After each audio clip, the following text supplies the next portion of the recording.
வணக்கம் சவுக்கு மீடியா நேயர்களே. இன்றைய அரசியல் அரட்டையில் தாவேகாவினுடைய மாநாடு பற்றி பல கோணங்கள் அலச இருக்கிறோம். வாருங்கள். நிகழ்ச்சிக்குள்ள போறதுக்கு முன்னாடி சப்ஸ்கிரைப் பண்ணாம இருந்தீங்கன்னா சப்ஸ்கிரைப் பண்ணிடுங்க. இப்போ வாங்க நம்ம நிகழ்ச்சிக்குள்ள போயிடலாம். சார் வணக்கம். வணக்கம் வணக்கம் வணக்கம். சரி, உங்கள் அப்சர்வேஷன் என்ன சொல்லுங்கள். பார்த்தீங்க நேற்று என்ன impression, what is your impression? Sir, மாநாடு மிக பிரம்மாண்டமாக இருந்துச்சு. விஜய் பேசுகிறது தான் இங்கே ஒரு ஹைப்பு. அவர் பேசுகிறதா ஒரு தாக்கத்தை ஏற்படுத்தும். அப்படி இருக்கப்ப அவர் வந்துட்டு ஒரு 35 நிமிஷம் பேசினார். அதில் வந்துட்டு இந்த மாநகராட்சி ஊழியர்கள் போராட்டம், அஜித்குமாருடைய அந்த மரணம் அப்படின்னு சொல்லிட்டு இன்னும் கொஞ்சம் இதாக பேசியிருக்கலாம் அப்படின்னு சொல்லிட்டு நான் எதிர்பார்க்குறேன் சார். மற்றபடி ஒன்றும் இல்லை. நல்லா தான் சார் இருந்த மாதிரி இருந்தது. ஃபஸ்ட்டு மாநாடோட அரேஞ்ச்மெண்ட்ஸை பேசிட்டு விஜய் பேசின சப்ஸ்டன்ஸ்குள்ளே போகலாம். ஒரு மாநாடு நிகழ்ச்சியை நடத்துபவர்கள் கிளைமேட்டு எல்லாவற்றையும் எதிர்பார்க்க வேண்டும். இன்றைக்கி வெதர் எப்படி இருக்கும் அப்படின்றத வானிலை மையம் ஒரு 3 நாளைக்கு முன்னாடியே சொல்லுது. வெயில், பெரிய வெயில் இல்லைனாலும் வெயில் அப்படின்றது தான் வானிலை அறிக்கை. அப்படி இருக்கும்போது குறைந்தபட்சம் ஒரு பந்தலை போட்டு வந்தவர்கள் நிழலில் இருப்பதற்காக ஏற்பாடு செய்திருக்க வேண்டும். இது ஒரு மிகப்பெரிய குறையாக நான் பார்க்கிறேன். அந்த தரையில் போடுறதுக்கு வச்சுருந்த அந்த விரிப்பெல்லாம் எடுத்து எல்லோரும் தலைமையில் போட்டுக்கிட்டு மொட்டை வெயிலில் உட்காந்துட்டு இருந்தாங்க. அண்டு இத்தனை மணிக்கு தான் நிகழ்ச்சி தொடங்குகிறது என்ற அறிவிப்பையே தாவேக சார்பாக வெளியிடப்படவில்லை. எத்தனை மணிக்கு நிகழ்ச்சின்றதே தெரியாது. இன்றைக்கி மாநாடுன்னு 21ஆம் தேதி மாநாடு என்ற அறிவிப்பு மட்டும்தான் வந்தது. நைட்டே வந்து தங்கிட்டாங்க.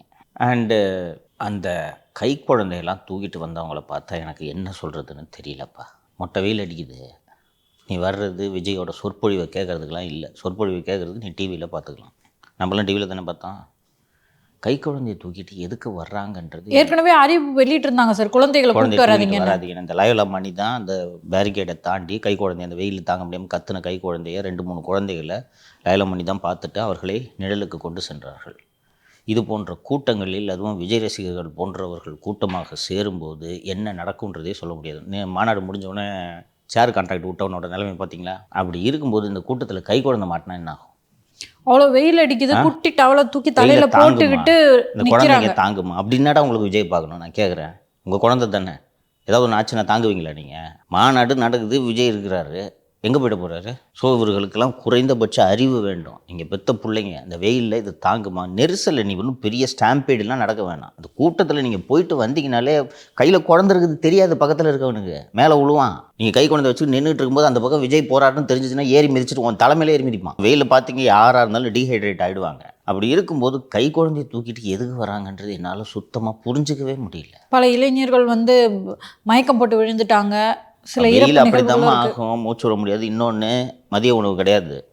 காலையில் வந்துடுறீங்க, மதிய உணவு எத்தனை பேர் வர்றாங்கன்ற உத்தேச கணக்கு கூட தெரியாமல் இவர்களும் மதிய உணவுக்கு ஏற்பாடு செய்ய முடியாது. இன்னொன்று, மதிய உணவுலாம் இவர்களுக்கு ஏற்பாடு செஞ்சுருந்தானா அங்கே என்ன நடந்திருக்குன்றதே சொல்ல முடியாது. சண்டை நடந்திருக்கும், தூக்கி போட்டு எல்லாத்தையும் கூட்டிட்டு பிரச்சனை ஆயிருந்திருக்கும். அது மேனேஜ் பண்ணுறது கஷ்டன்றதை நான் புரிஞ்சுக்கிறேன். அப்போ மதிய உணவு கூட இல்லைன்னா குறைஞ்சது மாலை 5 மணிக்கு மாநாடு தொடங்கும்ன்ற அறிவிப்பை நீங்கள் வெளியிட்டிருந்தீங்கன்னா 5 மணிக்கு கணக்கு போட்டு வந்துருப்பாங்க. மதிய சாப்பாட்டெலாம் சாப்பிட்டுட்டு வந்துடுவாங்க. 5 மணிக்கு ஆரம்பித்து 7-7:30 முடிச்சிங்கன்னா கரெக்டாக இருந்திருக்கும். எத்தனை மணிக்கு நிகழ்ச்சி என்பதே தெரியாமல் எப்படி ஒரு நிகழ்ச்சியை நடத்துவீர்கள் நீங்கள்? ரொம்ப பேசிக் அனௌன்ஸ்மெண்ட் அப்படின்றது நிகழ்ச்சி இத்தனை மணிக்கு ஆரம்பிக்கின்றது தானே சார். 5 மணிக்கு தொடங்கும் அப்படின்னா 5 மணிக்குன்னா 5:30 6 மணிக்கு ஒரு விஜய் பேசுவார் என்று கணக்கு போட்டு வருவாங்க. நிகழ்ச்சி எத்தனை மணிக்குன்னே தெரியாதவொன்னே நைட்டே வந்து தங்கிடுறாங்க. குடும்பத்தில் 3 நாளாக தான் லைவ் போட்டுக்கிட்டு இருந்தாங்களே. 3 நாளாக வந்து நான் நேற்று நைட்டே வந்துட்டேங்க. எங்கேருந்து வரீங்க? திருநெல்வேலியிலேருந்து வரேங்க. இது அறிவிக்கிறதுல அவங்களுக்கு என்ன சார் சிக்கல்? அலட்சியம் என்று தான் நான் சொல்ல விரும்புகிறேன். வருவாங்க, எங்கே போக போகிறாங்க, வந்து நிற்கட்டும். கூட்டம் எவ்வளோ சேருதோ கூட்டத்தை பார்த்துட்டு அதுக்கப்புறம் அதுக்கு தகுந்த மாதிரி கூட்டம் நல்லா சேர்ந்த உடனே நிகழ்ச்சியை தொடங்கிக்கலான்ற அலட்சியம் தான். வேறு என்னவாக இருக்க முடியும்? அது நிர்வாகத்திறன் அப்படின்னு நம்ம சொல்லலாமாங்க சார்? நிர்வாக திறமையின்மை என்று தான் அதை சொல்ல வேண்டும். மேனேஜ்மெண்ட்டுமா ஒரு கட்சி ஒரு நிகழ்ச்சி நடத்துறீங்க, ஒரு ஈவெண்ட் மேனேஜ் பண்ணி ஒரு கல்யாணம் என்ன பண்ணுறீங்கம்மா? உங்கள் வீட்டில் ஒரு கல்யாணம் பண்ணுறீங்கம்மா, என்னம்மா பண்ணணும்? பத்திரிகை அடிக்கணும், மண்டபத்துக்கு அட்வான்ஸ் கொடுக்கணும், சாப்பாடு அரேஞ்ச் பண்ணணும், மேடை அலங்காரம் பண்ணணும், பொண்ணு மாப்பிளைக்கு துணி எடுக்கணும். தானே ஒரு திருமணத்துக்கு ஒரு மாநாடு நடத்துகிறோம். எத்தனை பேர் வருவாங்க? பார்க்கிங்கு, தண்ணி வசதி, முதலுதவி வசதி, எமர்ஜென்சிக்கு ஆம்புலன்ஸ் போகிறதுக்கு ரூட்டு, சாப்பாடுன்னு சாப்பாடு. இது எல்லாத்தையும் விட கல்யாணத்தில் முகூர்த்த நேரம் ஃபிக்ஸ் பண்ணுறோமா? மாநாட்டுக்கு விஜய் எத்தனை மணிக்கு பேசணும்? இது ஃபிக்ஸ் பண்ணோம்ல. என்னப்பா இன்றைக்கி வெதர் என்னப்பா சொல்கிறாங்க சார்? வெயில்னு சொல்கிறாங்க. வெயில்னா மாலை வைக்கலாம் 4 மணிக்கு நேரலை தொடங்கும். இந்த நேரத்தையே முடிவு பண்ணாமல் நீங்கள் எப்படி நிகழ்ச்சியை தொடங்குறீங்க? வெளியூர்ல இருந்து வராங்கன்னா கூட சார் அவங்க கரெக்டா 5 மணிக்கு வந்து இறங்க போறது இல்ல. பட் 5 மணிக்கு மாநாட்டுக்கு ஆரம்பிக்குது அப்படின்ற அடிப்படையில போய் ரூமை போட்டு தங்கிக்கிட்டு 4 மணிக்கு போகலான்னு சொல்லிட்டு வருவாங்க.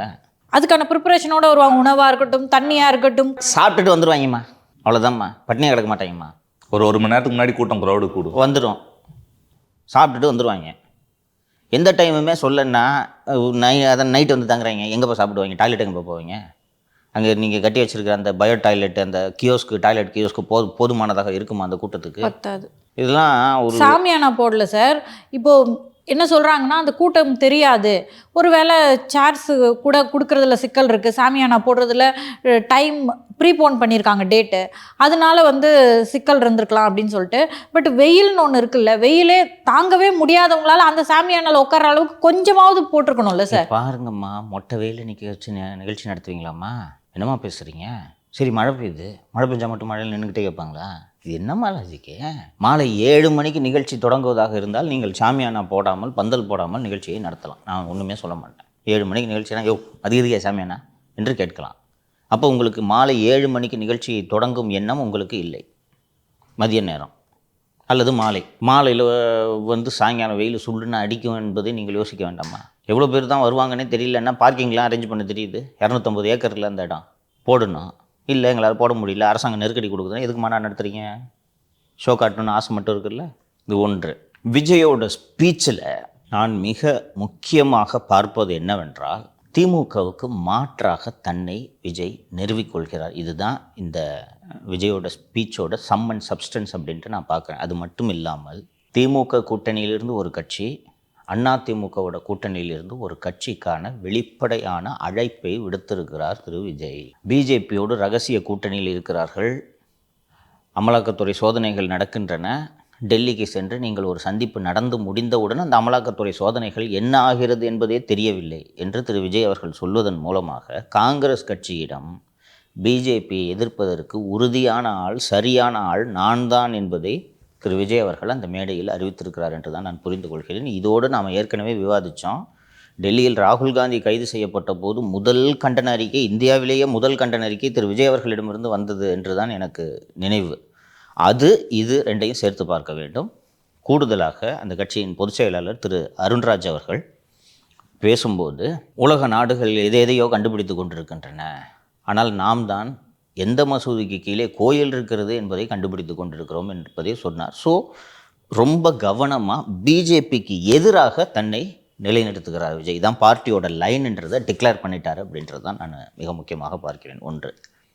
ரெண்டாவது, திரு விஜயகாந்த் அவர்களோடு பழகியிருக்கிறேன், அவர் எனது அண்ணன் என்று அறிவித்ததன் மூலமாக தேமுதிகவுக்கு வெளிப்படையான அழைப்பை திரு விஜய் அவர்கள் விடுத்திருக்கிறார் என்றும் நான் பார்க்கிறேன். அந்த நேற்றைய பேச்சிலும் ஆட்சியில் பங்கு, அதிகாரத்தில் பங்கு என்பதை கூடுதலாக வலியுறுத்தியதன் மூலமாக நீங்கள் என் கூட வந்தீங்கன்னா ஆட்சி அமைச்சா உங்களுக்கு அமைச்சரவையில் பங்கு என்பதை 2 கட்சிகளுக்கும் சொல்லியிருக்கிறார். கடந்த வாரம் விஜயகாந்தோட படத்தெல்லாம் பயன்படுத்தக்கூடாது, கூட்டணியில் இருந்தால் தான் பயன்படுத்த வேண்டும் என்று சொல்லிய திருமதி பிரேமலதா அவர்கள், என்னைக்காக இருந்தாலும் விஜய் எங்கள் தம்பி, விஜயோட ஸ்பீச்சை வரவேற்கிறோம், கூட்டணியாங்கன்னு கேட்டால் அது ஜனவரி தான், ஆனால் விஜய் எங்கள் தம்பி. அண்ட் ஏற்கனவே நாம் விவாதித்தோம், விஜயகாந்த் படத்தை பயன்படுத்தக்கூடாது என்று திருமதி பிரேமலதா அவர்கள் சொன்னது திரு விஜய் அவர்களுக்கு தான் அப்படின்றது அரசியலில் அடிப்படையை கற்றுக்கொள்பவர்களுக்கு கூட புரியும். 2. மூன்றாவது, தமிழ்நாட்டில் அதிமுகவென்ற ஒரு கட்சியே இல்லை என்ற ஒரு கருத்தாக்கத்தை உருவாக்க திரு விஜய் அவர்கள் முயல்கிறார் என்பது தான் நேற்றைய ஸ்பீச்சோட சப்ஸ்டன்ஸாக நாம் பார்க்க வேண்டும். இவ்வளவு நாள், இத்தனை நாளாக கட்சி தொடங்கிய இந்த 1.5 ஆண்டுகளில் இதுவரை அண்ணா திராவிட முன்னேற்ற கழகத்தை பற்றி விமர்சித்து ஒரே ஒரு வார்த்தை கூட திரு விஜய் அவர்கள் இதுவரை எங்குமே பேசியதில்லை, அறிக்கையாக கூட வெளியிட்டதில்லை. ஒரே ஒரு வாட்டி ஒரு அறிக்கையில் மைல்டாக ஒரு ரெஃபரன்ஸ் மட்டும் இருந்துச்சு. எங்கேயுமே வெளிப்படையாக அண்ணா திராவிட முன்னேற்ற கழகத்தை அவர் எதிர்த்ததில்லை. நேற்று எம்ஜிஆர் தொடங்கிய கட்சி இன்று எந்த நிலைமையில் இருக்கிறது பாருங்கள், யாருக்கிட்ட இருக்கிறது என்பதே தெரியவில்லை என்று வெளிப்படையாக நேரடியாக அண்ணா திராவிட முன்னேற்ற கழகத்தின் மீது ஒரு கடுமையான விமர்சனம் என்று சொல்லலாம், கடுமையான விமர்சனத்தை வைத்ததன் மூலமாக எம்ஜிஆர் தொண்டர்களையும் அறிஞர் அண்ணாவின் தொண்டர்களையும் அவர்கள் தொடங்கிய கட்சியின் அவர்கள் தொடங்கிய கட்சியோட நோக்கத்தை நிறைவேற்றப் போவது நான் தான். அவர்கள் தொடங்கிய கட்சி இன்று அந்த நோக்கத்திலிருந்து விலகி போய்விட்டது. அந்த கட்சி தொடங்கிய அந்த தலைவர்களோட நோக்கத்தை நிறைவேற்றுறதுக்கு இன்றைக்கி நான் ஒருத்தன் தான் இருக்கிறேன் என்று அண்ணா திராவிட முன்னேற்ற கழக தொண்டர்களுக்கும் இவர் அழைப்பு விடுக்கிறார் என்று தான் நாம் பார்க்க வேண்டும். மிக கடுமையாக இன்னும் எளிமைப்படுத்தி சொல்லணுன்னா, தமிழ்நாட்டில் இருக்கக்கூடிய எல்லா கட்சிகளுக்கும் நான் ஒருவன் தான் மாற்று, யாரோடும் கூட்டணி கிடையாது, என்னோடு கூட்டணி வைக்க வாருங்கள்.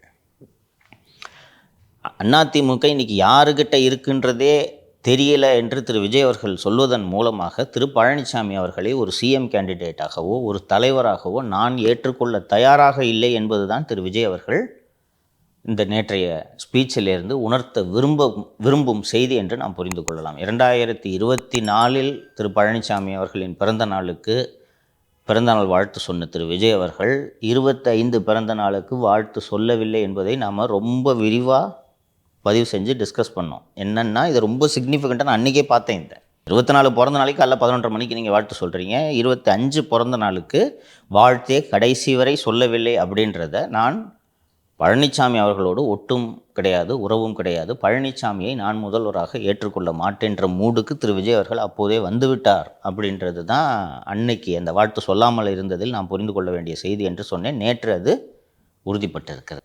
தமிழ்நாட்டு தேர்தல் 2026 அப்படிங்கிறது டிஎம்கே வர்சஸ் டிவிகே அப்படின்னு சொல்றாரு என்று அவர் நிறுவ விரும்புகிறார்.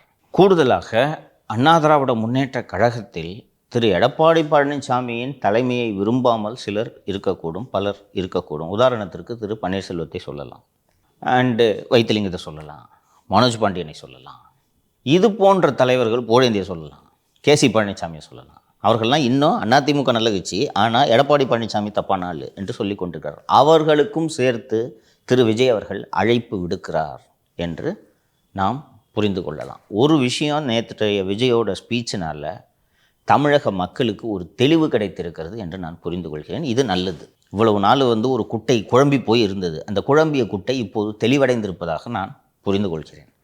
அண்ணா திராவிட முன்னேற்ற கழக தொண்டர்கள் மற்றும் 2ஆம் கட்ட தலைவர்கள் என்னிடம் பலர் பேசும்போது, இல்லை சார் விஜய் வந்துடுவார், நான் சொல்கிறேன் சார் வரமாட்டார், பிறந்தநாளுக்கு உங்கள் ஜென்ரல் செக்ரட்டரி பிறந்தநாளுக்கு வாழ்த்து சொல்லலை, நீங்கள் அது ரொம்ப சிக்னிஃபிகண்ட்டு, அன்றைக்கி வாழ்த்து சொல்லலைன்றதை நீங்கள் கொஞ்சம் டீப்பாக திங்க் பண்ணிங்கன்னா விஜய்க்கு வர்ற ஐடியா இல்லைன்றதை நீங்கள் புரிந்து கொள்ள முடியும் என்று நான் சொன்னேன். அவங்க இல்லை சார் வந்துடுவார் என்று நினைத்து கொண்டிருந்தார்கள். அந்த நினைப்பு தவறானது, பிழையானதுன்றதை நேற்று திரு விஜய் அவர்களோட ஸ்பீச்சு தெளிவாக உறுதிப்படுத்தி இருக்கிறது. இன்றைக்கி தமிழக மக்கள் மத்தியில் 3 அணிகள் இந்த தேர்தலில் போட்டியிடுகிறது என்பது கிளியராக தெரிஞ்சிருச்சு. திமுக மற்றும் கூட்டணி கட்சிகள், திரு விஜய் அவர்கள், அண்ணா திராவிட முன்னேற்ற கழகம், பாரதிய ஜனதா கூட்டணி. இதில் எந்த கூட்டணி வேண்டும் என்பதை மக்கள் தீர்மானிப்பார்கள். த பெஸ்ட் வின்ஸ். மக்களோட நம்பிக்கை இந்த 3 அணிகளில் எந்த அணி பெறுகிறதோ அந்த அணி வெற்றி பெறும். ஸோ தமிழக மக்கள் மத்தியில் இருக்கக்கூடிய அந்த ஆப்ஷன் இன்றைக்கி கிளியர் ஆகிடுச்சு அப்படின்ட்டு நான் பார்க்குறேன். சார் இன்னைக்கு இருக்கிறது நாளைக்கு இருக்கணும் அப்படின்ற அவசியம் கிடையாது. அதிமுக தாவேக்காவோட கூட்டணி அப்படிங்கிறது இன்னமும் லைவாக தான் இருக்குது அப்படின்னு தான் சார் சில அரசியல் விமர்சகர்கள் சொல்கிறாங்க. வேட்புமனு தாக்கல் செய்ய கடைசி நாள் வரை இந்த கூட்டணிக்கான வாய்ப்பு இருக்கிறது. நான் மட்டும் இல்லை, நான் சொன்னேன் இன்றைக்கி சிச்சுவேஷன்றதை நான் சொல்கிறேன். நேற்று இந்த டிக்ளேர் பண்ணதன் மூலமாக விஜய் உங்களோட எனக்கு உறவு கிடையாது, நான் தான் லீட் பண்ணுவேன், வேணும்னா என் தலைமையை ஏற்றுக்கிட்டு எடப்பாடி பழனிசாமி வேண்டுமானால் என்னிடம் வரட்டும் என்பது தான் அவர் உணர்த்த விரும்பும் செய்தி. அன்று நேற்று திரு விஜய் அவர்களோட பேச்சுக்கு இதுவரை விஜய் எப்படி இதுவரை அதிமுகவை நேரடியாக விமர்சனம் செய்ததில்லையோ அதே போல் அண்ணா திராவிட முன்னேற்ற கழகமும் திரு விஜய் அவர்களை நேரடியாக இதுவரை விமர்சனம் செய்ததே கிடையாது. நேற்று விஜய் சொன்ன உடனே ரெஸ்பாண்டு பண்ணியாக வேண்டிய கட்டாயத்தில் இருக்கிறார். விஜய் பேசி முடித்து 1 மணி நேரத்தில் நேற்று பேசிய பிரச்சார கூட்டத்தில் திரு விஜய் அவர்களை பெயரை குறிப்பிடாமல் நேரடியாக தாவேக மீது கடுமையான விமர்சனங்களை திரு பழனிசாமி அவர்கள் வைத்திருக்கிறார் என்பதையும், அதனால தான் நான் battle lines R Tran, situation clear அப்படின்றத அதனால தான் சொன்னேன். திரு பழனிசாமி அவர்கள் என்னப்பா சொன்னார்? அது இப்போ உடனே வந்தோடனே எல்லாரும் முதலமைச்சர் ஆயிட முடியாது, ஒரு செடி இருக்குன்னா அது வளர்ந்து தான் மரமாக முடியும் அப்படின்னு சொல்லியிருந்தார். நீங்கள் ஒரு கட்சி ஆரம்பித்து 1.5 வருஷத்தில் முதலமைச்சர் ஆக விரும்புகிறதே ஒரு ஊழல் என்று சொல்கிறார். இது நல்லதுன்றேன். நீங்கள் விமர்சனம் பண்ணுங்கன்றேன். இந்த நிழல் யுத்தம் நடத்தி கொண்டு இருக்காதீர்கள். இருக்கிறதுல யார் பெஸ்ட்டுன்றதை நம்மளை போன்ற வாக்காளர்கள் தீர்மானித்து கொள்ளலாம். நீங்கள் விமர்சனம் பண்ணுங்கள். தம்பி நேற்று கட்சி ஆரம்பிச்சுட்டு இன்றைக்கி வந்து சிலர் ஆசைப்படுகிறார்கள். திரு விஜய் பேசும்போது எம்ஜிஆர் எந்த அளவுக்கு ஒரு மாஸ் லீடர்னா அவர் உயிரோடு இருக்க வரைக்கும் யாராலையும் சிஎம் ஆக முடியல, அப்படிப்பட்ட மாஸ் லீடர், அப்படிப்பட்டவர் தொடங்கின கட்சி இன்றைக்கி யார்கிட்ட இருக்குது அப்படின்ட்டு சொன்னதுக்கு திரு பழனிசாமி அவர்கள் இந்த கட்சி யார்கிட்ட இருக்குன்றது இங்கே இருக்கிற தொண்டர்களுக்கு தெரியும், மக்களுக்கு தெரியும், நிர்வாகிகளுக்கு தெரியும். இந்த கட்சி யார்கிட்ட இருக்குன்றது கூட தெரியாமல் ஒரு அரசியல் தலைவர் அரசியல் கட்சி ஆரம்பிச்சுட்டு சிஎம் ஆகிறதுக்கு ஆசைப்படுறாரு பாருங்க. இது நான் வரவேற்கிறேன். பட் சார், ஏன் சார் அவர் எடப்பாடி பழனிசாமின்ற பெயரையே பயன்படுத்தலை? அது அரசியலில் ஒரு இது. நான் ஒன்றும் அவ்வளோ பெரிய ஆளாக மதிக்கல. நம்ம அதிபர் 2 சாத்தினார் பார்த்தீங்களா, என்ன சொன்னார்? சிங்க வேட்டைக்கு போகிறப்ப வந்துட்டு வேட்டையாடும்ல சார், அப்போ வந்து பெரிய சைஸ் விலங்கை தான் வேட்டையாடுமா அதை விட. ஆனால் அதே மாதிரி வந்துட்டு எவ்வளோ பசியில் இருந்தாலும் இந்த கெட்டு போன இந்த கேவலமான விலங்குகளை வேட்டையாடாது, தொட்டு கூட பார்க்காதுன்னு சொல்லிட்டார் சார். அப்படி ஒரு விலங்கு இருக்கா சார்? எனக்கு வந்து சீமானது தான் சொன்ன மாதிரி வந்து எல்லாரும் பேசிக்கிறாங்க. விலங்கு அப்படிப்பட்ட விலங்கு இருக்கான்னு கேட்குறேன். விலங்கு இருக்குது. கழுதை புலி, ஹைனா இங்கிலீஷில் அதுக்கு பேர். அந்த விலங்கு ஒன்று தான் மற்ற விலங்குகள் வேட்டையாடி அழுகி போன அந்த விலங்குகளின் உடலை கூட சாப்பிடும். அந்த விலங்குக்கு அந்த அழுகிப்போன உடலை மாமிசத்தை தின்றால் அதை செரிக்கக்கூடிய செரிமான சக்தியும் அதற்கு உண்டான அமிலங்களும் இருக்கக்கூடிய ஒரே விலங்கு கழுதை புலி. அண்ணனை கழுதை புலின்றது. இது என்னென்னா, நான் ஒன்றை ரெக்கக்னைஸே பண்ணலை அப்படின்றது. இது ஒரு இல்லை, இது சீமானதான் சொன்னார். நீங்கள் எந்த அடிப்படையில் எல்லாரும் அப்படி புரிஞ்சுக்கிறாங்க? அப்படித்தான் அதை புரிந்து கொள்ள வேண்டும். வேறு எப்படி புரிந்து கொள்வது? சீமான் வந்து ஏய் சண்டைக்கு வா சண்டைக்கு வா சண்டைக்கு வான்ட்டு கூப்பிட்டுக்கிட்டே இருக்காரு. யோ ஒன்ட்டெல்லாம் சண்டை போடுறதுக்கு ரெடியாக இல்லைன்றது எப்படி சொல்லுவீங்க? இப்போ கலைஞர் மற்றும் ஜெயலலிதா ஆகியோரே இது போல் சொல்லியிருக்கிறார்கள். நேற்று கட்சி தொடங்கிய நடிகர்கள் எல்லாம் முதல்வராக ஆசைப்படுகிறார்கள் என்று கருணாநிதியும் விமர்சனம் செய்திருக்கிறார், ஜெயலலிதா விமர்சனம் செய்திருக்கிறார். அதுக்கு என்னென்னா, பேரை உச்சரிக்கிறது கூட உனக்கு நீ தகுதி இல்லை அப்படின்றது தான். அது ஒரு ஸ்டைலு பாலிடிக்ஸில். ஸோ நீங்கள் சொன்ன மாதிரி இவ்வளோ நாள் ஒரு நிழல் யுத்தம் நடத்திட்டு இருந்தாங்க. கிளாரிட்டி கிடைச்சது எனக்கு ரொம்ப சந்தோஷமாக இருக்குது. ஒரு வாக்காளனா எனக்கு இது மாதிரி தெளிவாக இருக்கணும். யார் கூட கை கோத்துருக்கான்றதே தெரியாமல் என்ன ஒரு மர்மமாக இருந்துட்டு ஃபஸ்ட்டு டைம் நேற்று அந்த கிளாரிட்டி வந்தது எனக்கு உள்ளபடியே மகிழ்ச்சியாக இருக்கிறது. Let the best wins. So Vijay எதை குறி வைக்கிறாருன்னு கேட்டால், திமுக வாக்குகள், திமுக எதிர்ப்பு வாக்குகள் இரண்டையும் குறிவைக்கிறார். அதே போல் சிறுபான்மையினர் வாக்குகளை திரு விஜய் அவர்கள் குறிவைக்கிறார். அண்டு நான் சொன்னது போல் காங்கிரஸ் மற்றும் தேமுதிகவுக்கு கிட்டத்தட்ட வெளிப்படையான அழைப்பை நேற்று அவருடைய உரையின் மூலம் அவர் இந்த அழைப்பை விடுத்திருக்கிறார். So the challenge before Edappadi is, நீ வந்து அதிமுக யாருக்கிட்ட இருக்குன்றதே தெரியலன்ற அளவுக்கு நீங்கள் சொல்கிறீங்கல்ல, யார்கிட்ட இருக்குன்னு நான் காட்டுறேன். இது எடப்பாடிக்கிட்ட இருக்க சேலஞ்ச். இந்த மாதிரி நெருக்கடியான நேரங்களில் தான் ஒரு தலைவரோட உண்மையான திறமை பரிசோதிக்கப்படும். எடப்பாடி பழனிசாமியோட லீடர்ஷிப் ஸ்கில்லு இப்போது தான் நிரூபணமாகும். அதை நிரூபிக்க வேண்டிய கட்டாயத்திற்கு திரு பழனிசாமி அவர்கள் தள்ளப்பட்டிருக்கிறார். இவ்வளோ நாள் வந்து இந்த அதிமுக 2ஆம் கட்ட தலைவர் சொன்னாங்கன்னு சொன்னல, தம்பி வந்துடுவார், விஜய் வந்துடுவார் சார். பிரச்சாரத்தின் போதெல்லாம் திரு எடப்பாடி பழனிசாமி அவர்கள் பிரம்மாண்டமான கட்சி வருதுன்னு சொல்லிட்டு இருந்தார். இது பிரம்மாண்டமான கட்சி, ஒருவேளை இதுதான் அந்த பிரம்மாண்டமான கட்சி என்று இந்த நிறைய இதில் இல்லை, ஒரு வாட்டி சொன்னார் ஒரு பிரம்மாண்டமான கட்சி பத்திரிகை பேட்டிலையா ஒரு பிரச்சாரத்தில் சொன்னார்ல. அப்போ அந்த நினைப்பெல்லாம் தூக்கி போடுங்க. இன்றைக்கி நீங்கள் உங்கள் சொந்த காலில் நிற்கணும், இதை ப்ரூவ் பண்ணி காட்டுங்க அப்படின்றது தான். எனக்கு இது உண்மையிலே இந்த கிளாரிட்டி வந்தது நல்லது. மக்களுக்கு ஆப்ஷன்ஸ் நிறைய இருக்கணும். இன்றைக்கி நமக்கு வந்து இந்த ஏர்டெல்லு ஜியோ விட்டோன்னா வேறு ஆப்ஷனே இல்லாமல் இருக்குல்ல. ஒரு 10 இருந்துச்சுன்னா எவன் கம்மியாக தரானா போவோம்ல. அந்த மாதிரி ஆப்ஷன்ஸ் மக்களுக்கு நிறைய இருக்கணும். அது போன்ற ஆப்ஷன் இன்றைக்கி வாக்காளனுக்கு கிடைத்திருக்கிறது. திரு பழனிசாமி அவர்கள் முன்பு இன்றைக்கி இருக்கக்கூடிய சவால் என்னன்னு பார்த்தீங்கன்னா, அதிமுகவோட வாக்கு வங்கி கடைசியாக முடிந்த 24 தேர்தல் வரை சரிந்ததாக எந்த விதமான புள்ளி விவரங்களும் சொல்லவில்லை. அதிமுகவோட வாக்கு வங்கி உறுதியாக இருக்கிறது. செல்வி ஜெயலலிதா அவர்கள் இறந்த பிறகும் அந்த வாக்கு வங்கி உறுதியாக இருக்கிறது. அந்த வாக்கு வங்கியை உடைக்க போகிறேன் என்று சவால் விட்டு கொண்டு ஒருவர் வந்திருக்கிறார். அந்த வாக்கு வங்கியை உன்னால் தொடக்கூட முடியாதுன்றதை நிரூபித்து காட்ட வேண்டியது திரு பழனிசாமி அவர்கள் முன்பு இருக்கக்கூடிய ஒரு சவால். இதுதான் லீடர்ஷிப்புக்கான டெஸ்ட்டு. நீ சொல்கிறீங்கல்ல, நேற்று 1.5 வருஷத்துக்கு கட்சி ஆரம்பித்து 1.5 வருஷத்துக்கு சிஎம் ஆசைப்படுற பஸ்ஸு 50 வருஷமாக 52 வருஷம் அது கட்சி ஆரம்பிச்சு. அந்த 52 வருஷத்தில் 32 வருஷம் ஆட்சியில் இருந்த கட்சி எங்கள் கட்சி. வா சரியான போட்டி, வா பார்த்துக்கலாம். கட்சி ஆரம்பித்து நீங்கள் ஸ்டாராக இருக்கிறீங்கன்றதுனால 1.5 வருஷத்தில் நான் சிஎம் ஆக போகிறேன்ட்டு நீ சொல்கிற. 52 வருஷமாக தமிழ்நாட்டில் கட்சி நடத்திக்கிட்டு இருக்கோம். நீங்களான்னு பார்த்துருவோம். மக்கள் யாரை நம்புகிறார்கள் என்பதை பார்த்து விடுவோம் என்று மக்களை, வாக்காளர்களை நம்ப வைப்பது, அவர்களின் நம்பிக்கையை பெறுவது என்பது திரு பழனிசாமி அவர்கள் முன்பு இருக்கக்கூடிய சவால். இப்போது பழனிசாமி அவர்கள் இந்த சவாலை முறியடிக்க என்ன செய்ய வேண்டும் என்றால், அவரது தலைமை பிடிக்காமலோ இல்லை ஏதோ ஒரு அதிருப்தியின் காரணமாகவோ சாதி ரீதியான காரணங்களாகவோ வேறு எந்த காரணங்களாலோ திமுகவை பிடிக்காம அதிமுகவுக்கு போடலாமா வேண்டாமா என்று யோசித்து கொண்டிருக்கக்கூடிய வாக்காளர்களை கவர்ந்து திமுகவை வீழ்த்த வல்லமை பெற்ற ஒரே கட்சி அண்ணா திராவிட முன்னேற்ற கழகம் என்பதை நிரூபிக்க நம்ம கன்வின்ஸ் பண்ணுற வேலை கடமை திரு பழனிசாமி அவர்கள் முன்பு இருக்கிறது. அதை எந்த அளவுக்கு சக்ஸஸ்ஃபுல்லாக பண்ணுறாருன்றது தான் 26 தேர்தல் முடிவுகள் நமக்கு உணர்த்த போகிறது. இன்றைக்கி அப்போது இதுக்கு அடுத்த கட்டமாக திரு பழனிசாமி அவர்கள் என்ன செய்யணும்னு கேட்டிங்கன்னா, அத்தனை பேரையும் கூப்பிடணும். அதிமுக வாக்காளன் என்று அல்லது அதிமுக ஆதரவாளன் ஒருவன் வீட்டுக்குள் தேர்தல் என்று உறங்கி கொண்டிருந்தால் அவன் ஒருவனை கூட விடாமல் பிடிச்சி தூக்கிட்டு வந்து நீங்கள் வாக்களிக்க வைக்கணும். 1.5 கோடி தொண்டர்கள் 2 கோடி தொண்டர்கள் என்று நீங்கள் சொல்கிறீர்கள் அல்லவா, அந்த 2 கோடி பேர் ஓட்டி போட்டால் நீங்கள் ஆட்சி வந்துடுவீங்க சார். அதை உறுதி செய்ய வேண்டிய நெருக்கடிக்கு திரு பழனிசாமி அவர்கள் தள்ளப்பட்டிருக்கிறார். திரு விஜய் அவர்கள் முன்பு இருக்கக்கூடிய இன்னொரு சவாலாக நான் எதை பார்க்கிறேன் என்றால், எம்ஜிஆரோட லெகசியை நீங்கள் எடுக்கணும்னு நீங்கள் நினைக்கிறீங்க. நான் சின்ன பையனாக இருக்கும்போது எம்ஜிஆர் இறந்துட்டார். பட் எம்ஜிஆர் படங்களை பார்த்துருக்கிறேன். எம்ஜிஆரோட ஆட்சி பற்றி நான் அப்போது 12 வயசுன்னு நினைக்கிறேன். எனக்கு 12 வயசு எம்ஜிஆர் அவர்கள் இறக்கையில்.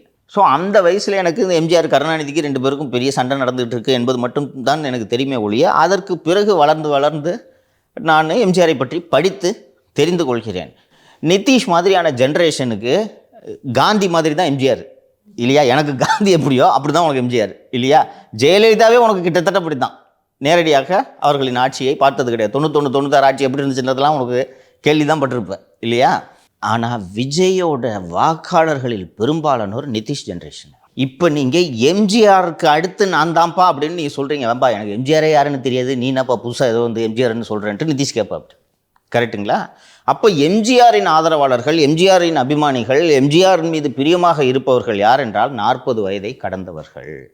அந்த 40 வயதை கடந்தவர்கள் ஏற்கனவே அண்ணா திராவிட முன்னேற்ற கழகத்தோடு உறுதியாக இருக்கிறார்கள். அவன் கண்ணை மூடா ரெட்டலை, அதை தவிர எனக்கு தெரியாது, இப்படிப்பட்ட வாக்காளாம அவன் சாலிட் ஓட்டு பேங்க. அதை எப்படி உடைக்க போறீங்க நீங்கள்?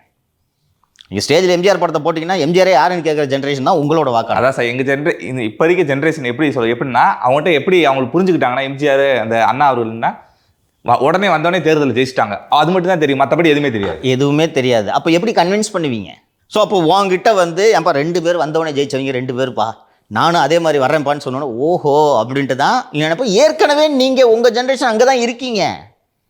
நான் பல முறை பேசியிருக்கிறேன். அண்ணா திராவிட முன்னேற்ற கழகத்தோட வாக்கு வங்கி 35 வயதை கடந்தவர்கள், 18 முதல் 35 அல்லது 40 வயது வரை இருக்கக்கூடியவர்கள் பெரும்பாலானோர் இதர கட்சிகளில் பிரிந்து கிடக்கிறார்கள். நாம் தமிழர்கள் இருக்கிறார்கள், விஜயிடம் பெரும்பாலானோர் இருக்கிறார்கள், ஒரு கணிசமான பகுதி திராவிட முன்னேற்ற கழகத்தில் கூட இருக்கிறார்கள். அவங்களோட இளைஞரை நீ ஆக்டிவேட் பண்ண அளவுக்கு ஏடிஎம்கே அந்த செக்மெண்ட்டை டார்கெட் பண்ணது போலவே எனக்கு தெரியவில்லை. உங்களுக்கு இப்போது நிதிஷ்கிட்ட எடப்பாடி ஒரு மாஸ் லீடர்னு நம்ப வைக்கணும்னா, நிதிஷ் இன்ஸ்டாவை ஓப்பன் பண்ணோன்னே ஒரு 10 ரீல் டெய்லி எடப்பாடியை பற்றி வரணும். அப்போ தானே நீ நம்பு. வேற எங்கேயாவது சொன்னால் நம்புவியா? புக் எடுத்து படிப்பியா? News paper படிப்பியா? வாய்ப்பே இல்லை. டெய்லி படின்னு சொன்னாலும் படிக்க மாட்டேங்கிறேன். கீழ்ச்சென்னி அதில் எப்படி சார் நான் கேள்வி கேட்க முடியும்? என்ன மூடு என்ன? ஸோ உன்னோட ஜென்ரேஷனில் இருக்கிறவங்களுக்கு உங்களை எப்படி வந்து உன் மைண்டுக்குள்ளே நுழையணும்? செல்ஃபோன் மூலமாக தான் நுழையணும். அந்த செல்ஃபோன் உள்ளே தொடர்ந்து வந்து நீ ஒரு நாளைக்கு இன்ஸ்டாவை எடுத்து பொம்பளை பிள்ளைங்க படம் வீடியோ எங்கே இருக்குதுன்னு நீ தேடும்போது எடப்பாடியோட வீடியோ 4 வீடியோ வரணும். அதை பார்த்துட்டு ஓ இவரும் ஏதோ 11 மெடிக்கல் காலேஜ் கட்டியிருக்காரு போல இருக்குப்பா இவர் அப்படின்ட்டு உன் மனசுக்குள்ளே பதிகிற வேலையை அதிமுக இது வரைக்கும் செஞ்சுருக்கா? செய்யலை சார். ஆனால் விஜய் ஈஸியாக வந்துட்டாரா? உங்ககிட்ட சீமான் ஈஸியாக வந்துட்டாரா?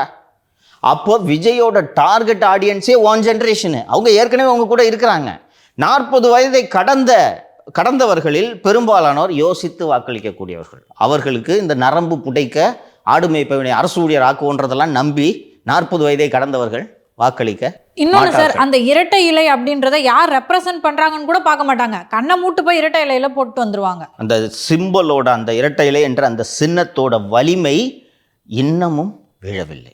ரெட்டலை நீங்கள் உசிலம்பட்டி சைட்லாம் போய் பார்த்தீங்கன்னா போயிட்டு என்னென்னா ரெட்டலைப்பா அப்படின்வாங்க, அவ்வளோதான். அதுக்கு தாண்டி அவங்களுக்கு எந்த கட்சி என்னன்றதுலாம் தெரியாது. இரட்டை இலை வழியாக இன்னும் எம்ஜிஆரும் ஜெயலலிதாவும் வாழ்ந்துட்டு இருக்காங்க. அவங்கள உண்மை, சரியான வார்த்தை இது, மிக சரியான வார்த்தை.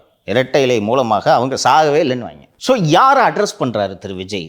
எப்படி வந்து அதிமுகவோட ஓட் பேங்க்கு 21 கூட்டணியே இல்லாமல் அதிமுக ஓட் பேங்க் இன்னும் சொல்ல போனோன்னா கடந்த தேர்தலோட 1% அதிகரித்து காமிச்சிருக்காங்க. அப்போ அதை எப்படி நீங்கள் உடைக்க போகிறீங்க? எனக்கு இதில் வந்து ஒரு விஷயம், நேற்று இந்த அதிமுக தாவேகாக்கு இடையே நேரடியான ஒரு மோதல் தொடங்கிவிட்டது என்பதில் நான் மகிழ்ச்சி அடைந்த ஒரு விஷயம், என்னென்னமோ பண்ணி கூட ஏடிஎம்கே ஐடிவிங்க வேலை வாங்கவே முடியல. நானும் ஷோவில் பல முறை பேசி பார்த்துட்டேன். நவரு வேணான்றாங்க. ஜூனியர் வீடன்லாம் ரேப்பரே வந்துருந்துச்சு சார். ஆமாம், உறங்கும் எதிர்க்கட்சிகள் அப்படின்னு சொல்லிட்டு. அது என்ன மீனிங்னா ஐடி விங் தூங்குறது தான் அதுக்கு மீனிங். ஆக்டிவாக இல்லை அப்படின்றது தான் மீனிங். திமுகவில் மிக மோசமாக திரு பழனிசாமி அவர்களை விமர்சனம் செய்த போதெல்லாம் கூட தூங்கி எந்திரிச்சு சாவகாசமாக தான் ஐடி விங் பதில் சொல்லி கொண்டிருக்கும். இப்போது தாவேக கட்சி ஐடி விங்கில் தானே இருக்குது. அதனால் இப்போது உடனடியாக அவர்களுக்கு எதிர்வினை ஆற்ற வேண்டிய நெருக்கடிக்கு அதிமுக ஐடி விங் தள்ளப்பட்டிருக்குது. எந்திரிக்கிறாங்க. இப்போ அதை எந்திரிக்கிறாங்களான்றதை வரக்கூடிய காலங்களில் நான் பார்ப்போம். இப்போ நீங்கள் பதில் சொல்லி தான் ஆகணும். அந்த பசங்க பூரா ஐடியில் தான் இதில் தான் இருக்காங்க, சோஷியல் மீடியாவில் தான் இருக்காங்க. சார், இப்போ நிதிஷ் சொன்ன மாதிரி திரு விஜய் அவர்களே அதை அப்படி தான் புரிஞ்சுக்கிறாரோன்னு நினைக்கிறேன். அண்ணாவும் வந்தோடனே ஜெயிச்சிட்டாரு, எம்ஜிஆரும் வந்தோடனே ஜெயிச்சிட்டாருன்னு. இப்போ ஆக்சுவலி என்ன நடந்திருக்கணும்னா, இவர் வந்து அதிமுகவில் இருக்காரு விஜய், அதன் மூலமாக மீண்டும் மீண்டும் அதிமுக ஜெயிச்சிட்டே இருக்கு. ஸோ விஜய்க்கும் திரு எடப்பாடி பழனிசாமி அவர்களுக்கும் ஒரு பிணக்கு வருது. அப்போ என்னால் தானே நீங்கள் ஜெயிச்சிருக்கீங்கன்னு வெளியே போய் ஜெயிக்கிறாருன்னா அதுதான் அண்ணா எம்ஜிஆரோட உதாரணமாக இருக்க முடியும். நீங்கள் சொல்கிறது படி புரிஞ்சுக்கிறதுக்கு இன்னும் 10 வருஷம் ஆகும். அவ்வளோ நாள் வெயிட் பண்ணுறதுக்கு எனக்கு நேரம் இல்லை. நூடுல்ஸ் போல் உடனடி முதல்வர் பதவி தான் எனக்கு வேண்டும். நான் என்ன சொல்கிறேன், விஜய் நம்புகிறாரு. விஜய் அவர்கள் அவ்வளோ காலம்லாம் அவசியம் இல்லை. அவங்கெல்லாம் ஓய்வு பெற்ற பிறகு அரசியலுக்கு வந்த நடிகர்கள், ஓகேவா? எம்ஜிஆரே ஓய்வு பெற்ற பிறகு தான் கட்சி தொடங்குறாரு. அவரே ஜெயிச்சிட்டாரு. பீக்கிலேருந்து, கெரியரோட பீக்கிலேருந்து நான் வரும்போது அவங்க எல்லாரையும் விட நான் ஒரு ஹையர் பெடஸ்டலில் இருக்கேன். So I am in a better position to win over the electorate அப்படின்ட்டு திரு விஜய் அவர்கள் நம்புகிறார். நான் என்ன சொல்கிறேன், அது அவரோட நம்பிக்கை. அது ஏன் வந்து விமர்சனம் பண்ணணும்? உங்கள் நம்பிக்கை ஜெயிக்குதா இல்லையான்றது 26 தெரிஞ்சிடும்.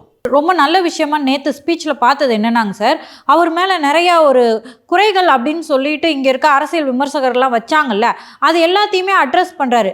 விச் மீன்ஸ் அவர் எல்லாத்தையுமே கவனிச்சுக்கிட்டு இருக்காருன்னு நான் பார்க்குறேன். நிச்சயமாக அது எல்லாத்தையும் கவனிச்சுட்டு இருக்காரு. ஆனால் அந்த ஸ்பீச்சில் வந்து நான் முக்கியமான சப்ஸ்டன்ஸ் எல்லாம் விட்டுட்டாருன்னு இல்லை, அது ஒன்றொன்னா பார்த்துடலாமாங்க சார்? சார், ஸ்டார்டிங்கே பேச ஆரம்பித்த விஜய் அவர்கள் என்ன சொன்னாங்கன்னா, சிங்கம் வேட்டைக்கு மட்டும்தான் வெளியில் வரான், வேடிக்கை பார்க்க வெளியில் வராதுன்னு சொல்லியிருக்காரு சார். அது எப்படி சார் பார்க்குறீங்க? எல்லாரும் சொல்கிறோம்ல, களத்துக்கு வாங்க களத்துக்கு வாங்க, அதைத்தான் அவர் மீன் பண்ணுறாரோ? அரசியல் என்பது டிஸ்கவரி சேனல் அல்ல, புரியுதுங்களா? டிஸ்கவரி சேனல் நேஷனல் ஜியாகிரபிக்கு பார்த்தீங்கன்னா இது எப்படி வேட்டையாடுது, அது எப்படி வேட்டையாடுது என்று பார்த்து கொள்ளலாம். அரசியலில் தினந்தோறும் வேட்டைக்கு வரும் விலங்குகளைத்தான் மக்கள் ஆதரிப்பார், புரியுதுங்களா? நீங்கள் சிங்கம் நான் தீபாவளிக்கும் பொங்கலுக்கும் தான் வெளியில் வருவேன் என்று சொன்னால் அது அரசியலுக்கு சரிப்பட்டு வர்றது. இதையெல்லாம் திரு விஜய் அவர்கள் புரிந்து கொள்ள வேண்டும். நீங்கள் லியோ படத்தில் கிளைமேக்ஸில் வில்லனை பார்த்து பேசுறதுக்கு இது நல்லாயிருக்கும், ஓகேவா? டே சிங்கம்டா, லாஸ்ட்டில் கிளைமேக்ஸில் வந்து முடிச்சுட்டு போயிட வேண்டான்றது இது நல்லாயிருக்கும். அரசியல் அப்படி இல்லை. தினந்தோறும் எங்கள் தோளோடு தோள் நீங்கள் நிற்க வேண்டும், எல்லா பிரச்சனைகளிலும் நீங்கள் கவனம் செலுத்த வேண்டும். அதைத்தான் எதிர்பார்க்குறாங்க. வீரமாக பேசுகிறதுக்கு, ரீல்ஸ் கட் பண்ணி போடுறதுக்கு இந்த பஞ்ச் டைலாக் உதவும்.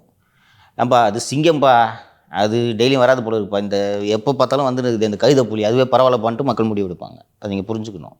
இப்போ இந்த ஏரியா இருக்கிறாரு, எலெக்ஷன் முடிஞ்ச பிறகு இந்த பக்கமே வராத ஒரு எம்எல்ஏவுக்கு மீண்டும் மக்கள் வாக்களிப்பார்களா? எப்போ வேணாலும் போய் கதவை தட்டினா வாமா அவனுக்கு என்ன பிரச்சனைமான்னு சொல்கிற எம்எல்ஏவை தேர்ந்தெடுப்பாங்களா? ஜெயிச்ச பிறகு 10 மாடி கட்டிட்டு 10வது மாடியில் உட்காந்துக்கிட்டு என்னமான்ட்டு கேட்குறவனுக்கு மக்கள் 2வது முறை வாக்களிப்பாங்களா? என்னைக்கா இருந்து எப்போ போய் கேட்டாலும் நம்மளோட குறைகளை தீர்த்து வைக்கிற ஒரு மக்கள் பிரதிநிதியை தானே தேர்ந்தெடுப்பாங்க, இல்லையா? அதை திரு விஜய் அவர்கள் புரிந்து கொள்ள வேண்டும். நீங்கள் சிங்கமாகவே இருந்துட்டு போங்க, ஆனால் மக்களுக்கு தேவை சாதாரண விலங்கு, வரி குதிரை கூட போதும், டெய்லியும் வரணும். நான் எப்போ கேட்டாலும் கதவை தந்தாலும் திறக்கணும், அவ்வளோதான். நீங்கள் இப்போது ஆட்சிக்கு வர்றதுக்கு முன்னாடியே நான் தீபாவளி பொங்கலுக்கு தான் வெளியில் வருவேன் அப்படின்ட்டு நீங்கள் சொன்னீங்கன்னா, ஆட்சிக்கு வந்தீங்கன்னா தீபாவளி பொங்கல் கூட வராமல் போனீங்கன்னா நாங்கள் என்ன பண்ணுறது? 5 வருஷம் உட்காந்துட்டு இருக்கிறதா? விட்டதை பார்த்துக்கிட்டே சரியான அணுகுமுறை இல்லை. எம்ஜிஆர் அவர்கள் அப்படிதான் எப்பயாவது ஒரு முறை களத்துக்கு வரவராக இருந்தாரா?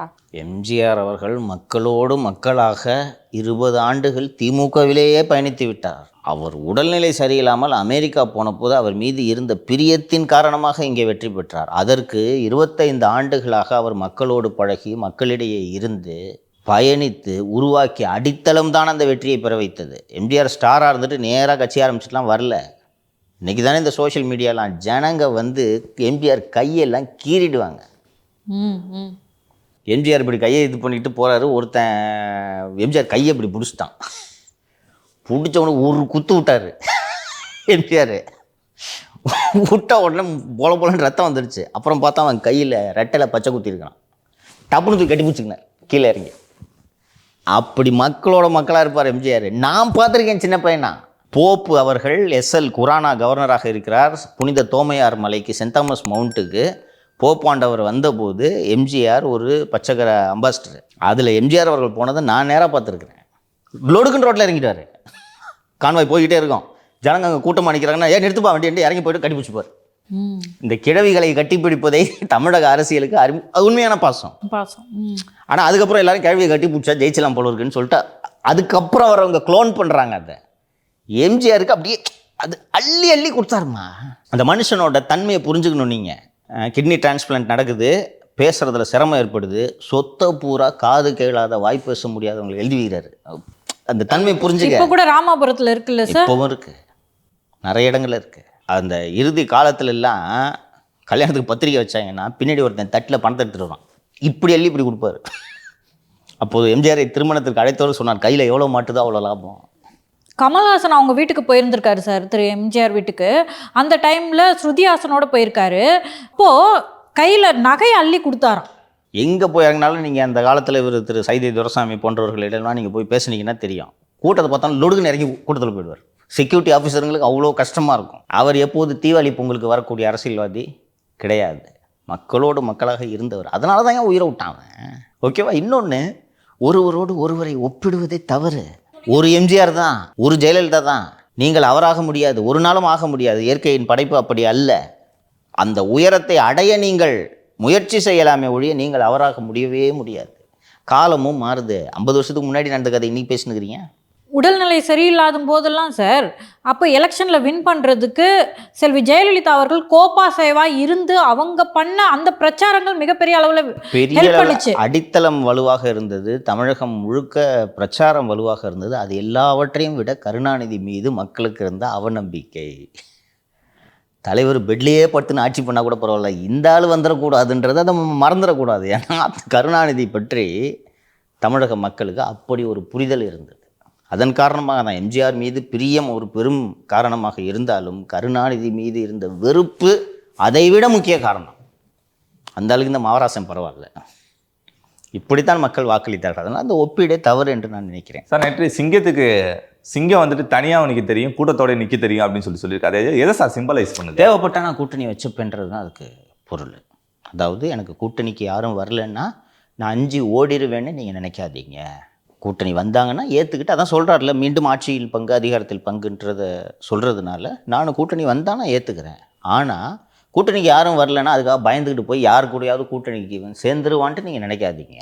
நான் தனியாகவும் என்னால் தனியாக நிற்கிறது தான் என்னோட முடிவு. கூட சேர்ந்துக்கிறதுனா நீங்கள் வாங்கன்றது தான் அதோட பொருள் என்று நான் புரிந்து கொள்ள வேண்டும். திமுகவை பற்றி சொல்லும்போது ஸ்டாலின் அங்கிள் அப்படின்னு சொல்கிறாரு, அது ஒன்று. இன்னொன்று இந்த மாதிரி ஒரு டாஸ்மாக் ஊழல் சம்மந்தமாக பேசும்போது அவர் என்ன சொல்கிறாருன்னா, அமலாக்கத்துறை வந்தது, நீங்கள் உடனே போய் மீட் பண்ணீங்க, அதோடு அது காணாமல் போயிடுச்சு, கவனிச்சிங்களா அப்படின்னு சொல்கிறாரு. அதனால தான் காங்கிரஸ்க்கு சொல்கிற செய்தியாக தான் நம்ம அதை பார்க்கணும். இவங்க ரகசிய கூட்டணியில் இருக்கிறாங்க. விஜய் சொல்கிறது போல் அதுக்கப்புறம் டாமி சத்ததே காணாமல், டாமி தான் அடி வாங்கினது கோர்ட்டில். பட் என்ன சொல்கிறாங்கன்னா, அது நீதிமன்றம் கொடுத்த தடை, அதுக்கு திமுகவோ பிஜேபியோ என்ன பண்ண முடியும்?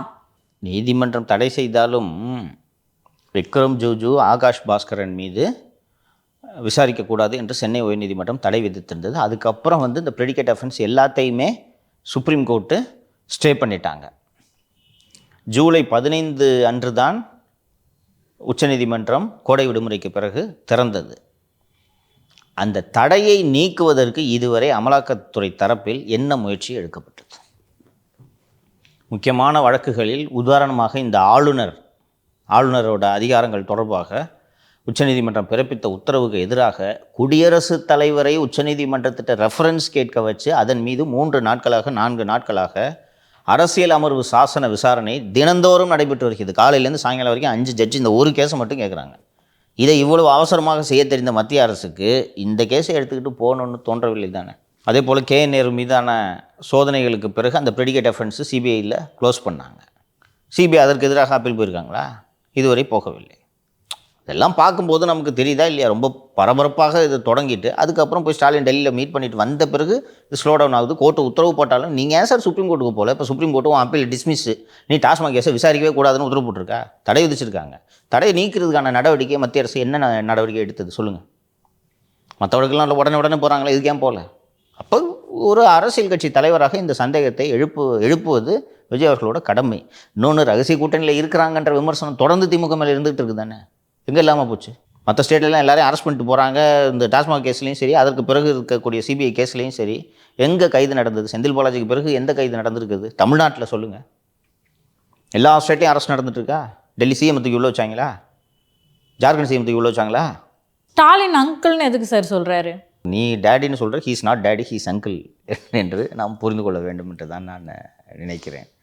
அது அவரோட தொண்டர்களை உற்சாகப்படுத்துவதற்காக அப்படி பேசியிருக்கிறார் என்று தான் நான் புரிந்து கொள்கிறேன். அதில் ஒன்றும் பெருசாக மீனிங் ரீடு பண்ண வேண்டிய அவசியம். நேற்று ஸ்பீச்சில் எல்லாரையும் தொட்டுட்டு போயிட்டாருன்னு நினைக்கிறேன். திரு கமல் அவர்களை பற்றி சொன்னாருன்னு சொல்கிறாங்க. அதாவது அடைக்கலம் தேடி வந்தவன் இல்லை, படைக்கலனோட வந்தவன். அது ரைமிங்காக இருக்கு, ஒன்று எழுதி பேசிப்பாங்க நான் நினைக்கிறேன். கமல் அவர்களை பற்றிய விமர்சனமாக அது இருந்தாலும் கூட அந்த விமர்சனம் சரியா இல்லையா?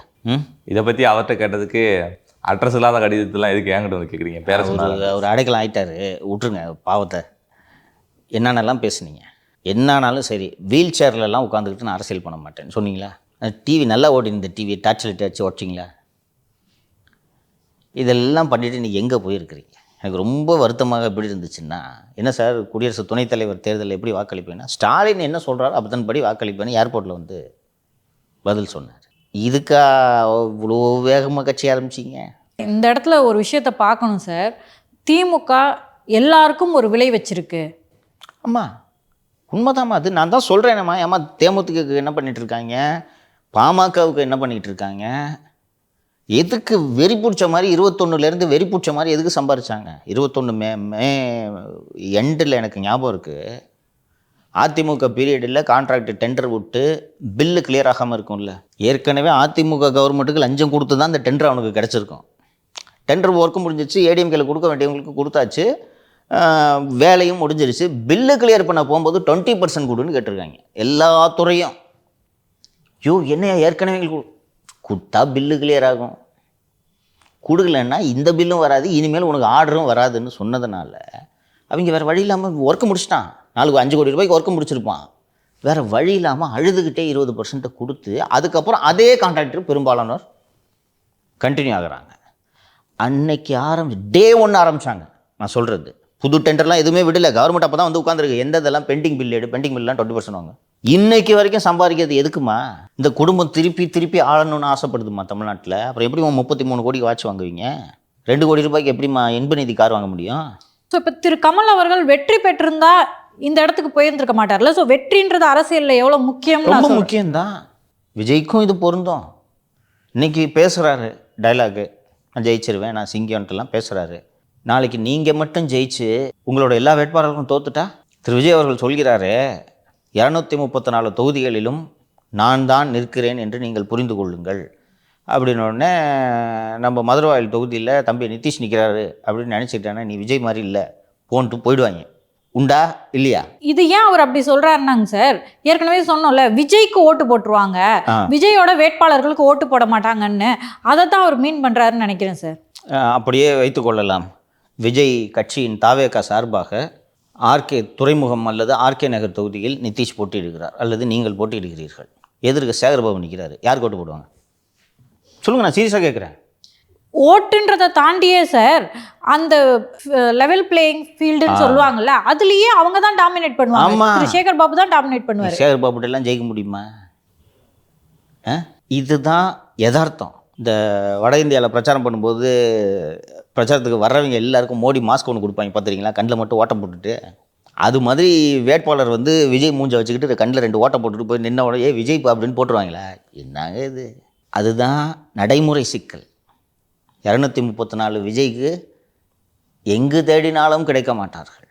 அப்போது அண்ணா நகர் தொகுதியில் ஒரு முக்கியமான அதிமுக தலைவர், ஒரு முக்கியமான திமுக தலைவர் மற்றும் நம்ம பைக்கு பிரசாத் நிற்கிறாருன்னு வச்சுக்கோங்க. பைக்கு பிரசாத்துக்கு நான் ஏன் ஓட்டு போடணும்னு நினைப்பாங்களா நினைக்க மாட்டாங்களா ஜனங்க? இல்லைப்பா பைக் அவர் விஜயே சொல்லியிருக்காரு, பைக் பிரசாதம் நம்ம விஜயா நினச்சிக்கலாம், பார்த்தா இந்த மாதிரி கூட இல்லை அவன். அவங்க குடும்பத்தில் ஒருத்தராக நினச்சிக்கணுமா? அது ஏதோ ஜஸ்ட் பேச்சுக்குன்னுலாம் நினைக்காதீங்க, இப்படி தான் இருக்க போகுது நான் கொண்டு வர ஆட்சியும்னு சொல்கிறாரு. அதாவது என்னென்னா, எந்த கழுதை வேணாலும் நான் நிப்பாட்டுவேன், அது விஜய் கழுதைன்னு நினச்சிட்டு ஓட்டு போடுங்கன்றது தான் அவர் சொன்னதோட மீனிங். எலெக்ஷன்லாம் அப்படி கிடையாது. உங்களுக்கு கேண்டிடேட் அனௌன்ஸ் பண்ணும்போது லோக்கல் ஃபேக்டர்ஸ் ப்ளேக்கு வந்துடும். புரியுதுங்களா? இப்போ ஒரு வேலுமணி நிற்கிறாரு, தொண்டாமுத்தூர்னு நினைக்கிறேன் ஒரு தொகுதி, வேலுமணி நிற்கிறாரு, அங்கே எதிர்க்க நம்ம ஜெயபிரகாஷை நிறுத்துகிறோம். ஜெயபிரகாஷ் தான் விஜய், பைக் பிரசாத்தே ஓட்டு போட மாட்டார். அது இயல்பு. ஏன்னா வேலுமணி அவர்களை எப்போது வேண்டுமானாலும் அணுகலாம். அந்த தொகுதிக்கு வேலுமணி இதுவரை அவ்வளவு செய்திருக்கிறார். தொகுதிக்கு மட்டுமல்ல, கோயம்புத்தூருக்கே செய்திருக்கிறார். பிஜேபியோடு கூட்டணி வைத்த பிறகு 20,000 முஸ்லீம்ஸ் ஓட்டு போட்டிருக்காங்க வேலுமணிக்கு, தெரியுமா?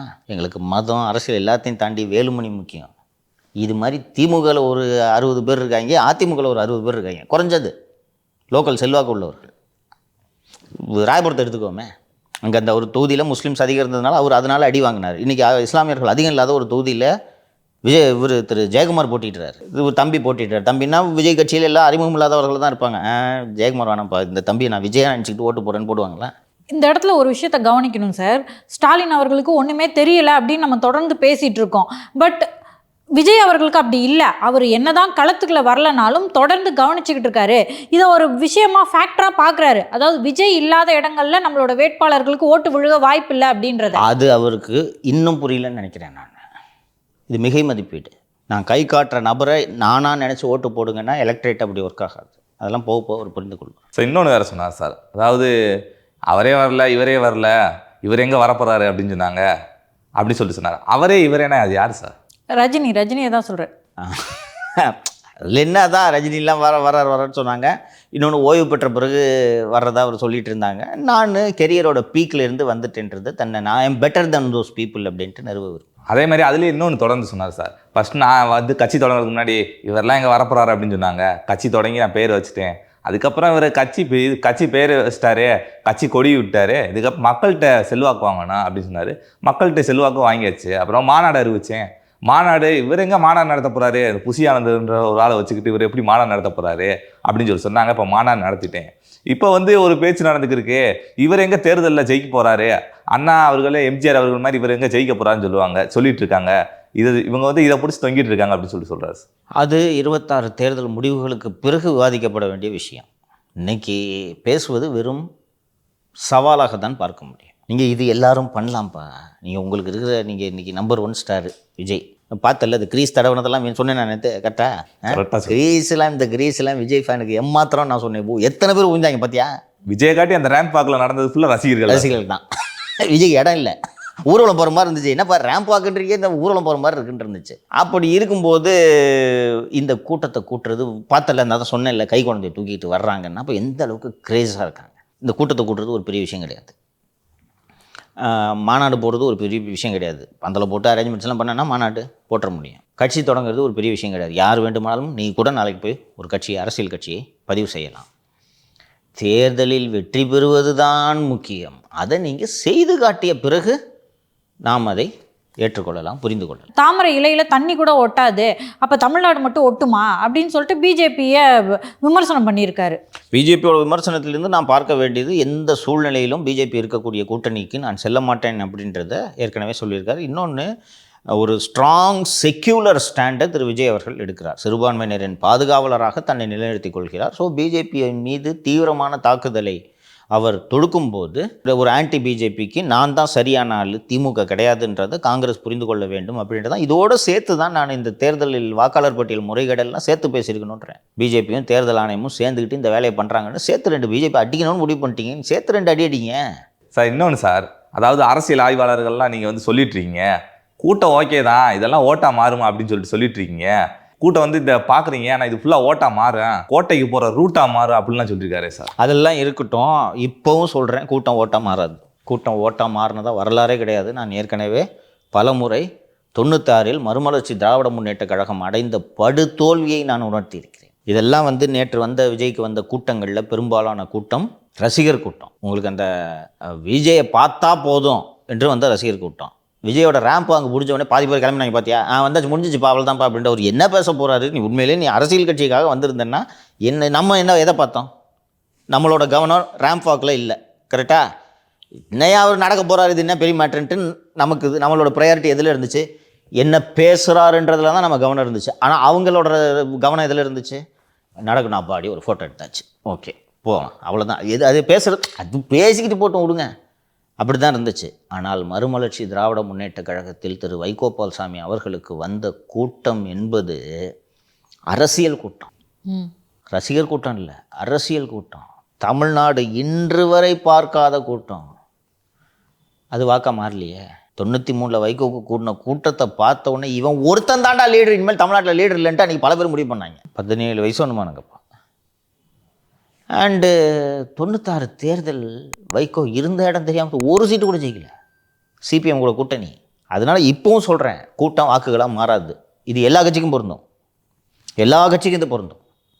கூட்டம் வாக்குகளாக மாறாது. பட் ஒரு இம்ப்ரெசிவ் கூட்டம், அவரோட ஸ்ட்ரென்த்தை காட்டியிருக்காரு, அது ஒன்று. இந்த கூட்டம் அப்படிங்கிறதும் சரி, இந்த மாநாடு அப்படிங்கிறதும் பெரிய பேசு பொருளாக ஆகியிருக்கு. தமிழ்நாடே திரும்பி பார்க்குற அளவுக்கு இருந்திருக்கு. நீங்கள் எப்படி சார் பார்க்குறீங்க? இது உண்மையிலே தானா சேர்ந்த கூட்டமா? அந்த வகையில் திஸ் இஸ் இம்ப்ரெசிவ், மறுக்கவே முடியாது. அது எல்லா அரசியல் கட்சிகளும் ஏற்பாடு செஞ்சு தான் ஆளை கூட்டு வர்றாங்க, அதில் சந்தேகம் வேண்டாம். அதிமுக, திமுக, தேமுதிக, பாமக ஆளை ஏற்பாடு பண்ணினா ஒவ்வொரு ஆளுக்கும் காசு கொடுக்குறாங்கன்னு நான் சொல்ல வரல. நெய்வேலியில் ஒரு நிகழ்ச்சி நடக்குதுன்னா அந்த விழுப்புரம் மாவட்ட செயலாளர் அழைச்சி, ஏன்பா எத்தனை பேர் கூட்டிட்டு வரேன், நான் ஒரு 2 லாரியில் ஆளை ஏற்றிட்டு வந்துடுறேன். இது நடக்குது. அந்த ஆள் ஏற்றிக்கிட்டு வர்றாங்களே அவங்களுக்கு குறைஞ்சது டிஃபனாவது வாங்கி கொடுக்கணும், புரியுதா? அது போன்ற அரேஞ்ச்மெண்ட்டு நேற்று விஜய் மாநாட்டுக்கு நடக்கலை. மாநாடுன்னு சொன்னோன்னா முதல் நாள் நைட்டே வந்து சோறு தண்ணி இல்லாமல் கக்கூஸ் போகிறது கூட வழி இல்லாமல் வந்து உட்காந்துருந்தா சொன்னேன். கை குழந்தை தூக்கிட்டு வர்றாங்க, என்ன அந்த கை குழந்தை தூக்கிட்டு வந்தவங்களுக்கு காசு கொடுத்தா கூப்பிட்டு வந்தாங்க.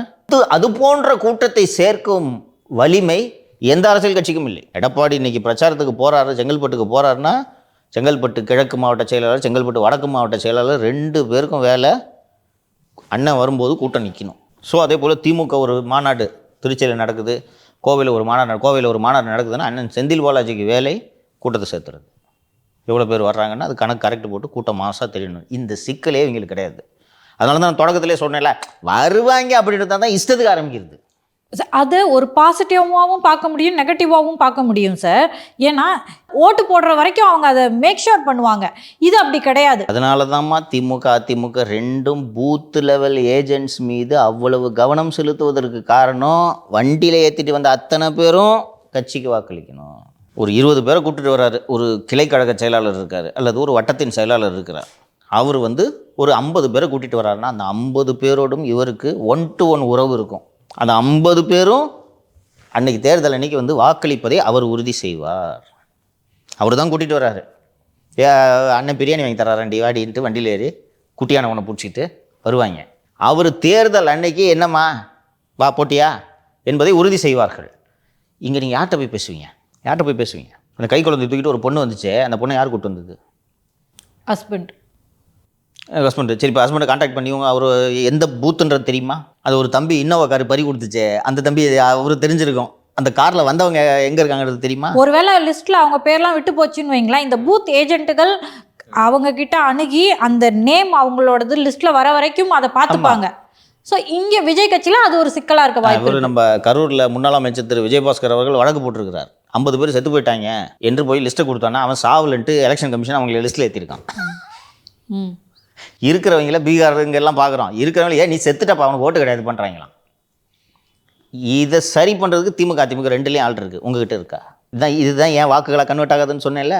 அங்கே இந்த எடப்பாடிக்கு கூடுற கூட்டம் இருக்குல்ல, 50,000 பேர் இருக்கான்னா 30,000 ஓட்டாக கன்வெர்ட் பண்ண முடியும். ஏன்னா 30,000 பேர் அதிமுக வாக்காளனாகவே இருப்பான், அதாவது அவன் ரெட்டலைக்கு வாக்களிக்கிறவன். அது போக அவனை பிடிச்சிட்டு வந்து பூத்துக்குள்ளே தள்ளி ஓட்டு போட வைக்கிற வரைக்கும் அங்கே உள்ள நெட்வொர்க் இருக்குது. Do you have that network? இதனால நீங்கள் என்ன நினைக்கிறீங்கன்னா, எனக்கு நெட்வொர்க்கே அவசியம் இல்லை, என் மூஞ்சி போதும், 234 தொகுதியிலையும் நான் நிற்கிறதா நினச்சிக்கிட்டு நீங்கள் வேட்பாளர் யாரை வேணாலும் வேட்பாளரை போடுங்கன்னா ஓட்டு தானாக வந்துடும். இதுதான் தவறானதுன்றேன். இப்போவும் நான் உறுதியாக சொல்கிறேன், கூட்டம் வாக்குகள் அல்ல. ஆட்சி அதிகாரத்தில் பங்கு அப்படின்றத மீண்டும் ஒரு முறை நேற்றும் சொல்லியிருக்காரு. நேற்று வலியுறுத்துறதுக்கான காரணம் நான் சொன்னது போல் காங்கிரஸ் மற்றும் தேமுதிகவுக்கு வெளிப்படையாக விடுக்கப்பட்டிருக்கக்கூடிய அழைப்பு. சும்மா சும்மா டைலாக் பேசிட்டு இருக்கேன், உங்களோட திட்டம் தான் என்ன அப்படின்னு நிறைய பேர் கேட்குறாங்க. அவங்களுக்கு ஒரு நான் அறிவிப்பு விடுறேன் அப்படின்னு சொல்லிட்டு மீனவர்கள், அப்புறம் பெண்கள், பெண் குழந்தைகள், முதியவர்கள், நெசவாளர்கள் அப்படின்னு சொல்லிட்டு இவங்களை எல்லாம் பாதுகாக்கிறது தான் எங்களோட திட்டம். That is okay. திட்டம் யார் வேணாலும் சொல்லலாம். ஃபஸ்ட்டு நீங்கள் வாக்களை கன்வெர்ட் பண்ணால் தானே உங்களோட திட்டத்தை நீங்கள் இம்ப்ளிமெண்ட் பண்ணுறது. அது திட்டம் ப்ரிப்பேர் பண்ணி நீங்கள் பண்ணலாம், அது ஓகே. மற்ற மேடையில் பேசின உங்களோட ஸ்பீச்செல்லாம் எப்படி சார் பார்க்குறீங்க? இவர் திரு அருண்ராஜ் அவர்கள் பேசியதை நான் பார்த்தேன். இவர் திரு ஆதவ் அர்ஜுன் உண்மையிலே நேற்று நல்லா பேசியிருந்தார். குறிப்பாக லோக்கலில் வந்து உட்காந்து 2 பேரை சாத்தினார். 2 பேரும் சாத்தப்பட வேண்டியவர்கள், திரு சேகர்பாபு மற்றும் திரு மூர்த்தி. 2 பேரையும் உட்காந்து. இன்னொன்று, மதுரையில் மாநாடு நடக்கிறதுனால திரு விஜய் அவர்களே மூர்த்தியின் மீது தாக்குதலை தொடுத்துருக்கணும் அப்படின்ட்டு தான் நான் பார்க்குறேன். இவர் ஆதவ் கரெக்டாக மூர்த்தியை டார்கெட் பண்ணார், சேகர்பாபு டார்கெட் பண்ணார். திரு அருண்ராஜ் அவர்கள் குறிப்பாக அந்த பிஜேபி அட்டாக் பண்ணார். எதையோ கண்டுபிடிச்சிட்ருக்கோம். நீங்கள் மசூதி, எந்த மசூதி கீழே எந்த கோயில் இருக்குன்றதை நீங்கள் ஆராய்ச்சி பண்ணிட்டீங்க, அதாவது மதக்கலவரத்தை உருவாக்கும் முயற்சிகளில் ஈடுபட்டு கொண்டிருக்கிறீர்கள் என்பதை திரு அருண்ராஜ் அவர்கள் பதிவு செய்தார். அது அவங்களோட ஸ்டாண்டை வெளிப்படையாக இது பண்ணுது. இருக்கிறதுலே ஸ்பெஷல் வந்து புஷி ஆனந்த் ஸ்பீச்சாக தான் நான் பார்க்குறேன். நீங்கள் சொல்லுங்க தலைவா, நாங்கள் முடிச்சிடறோம். நீங்கள் அவர் தலைவர் சொல்லிவிட்டார், தலைவரே சொல்லிவிட்டார், தலைவர் சொல்லிவிட்டார். சொல்லுங்கள் தலைவரே. அதுக்கப்புறம் வந்து மாநாட்டில் நடந்த அந்த தடைகள் அதை பற்றிலாம் அவங்க பேசியிருந்தாங்க.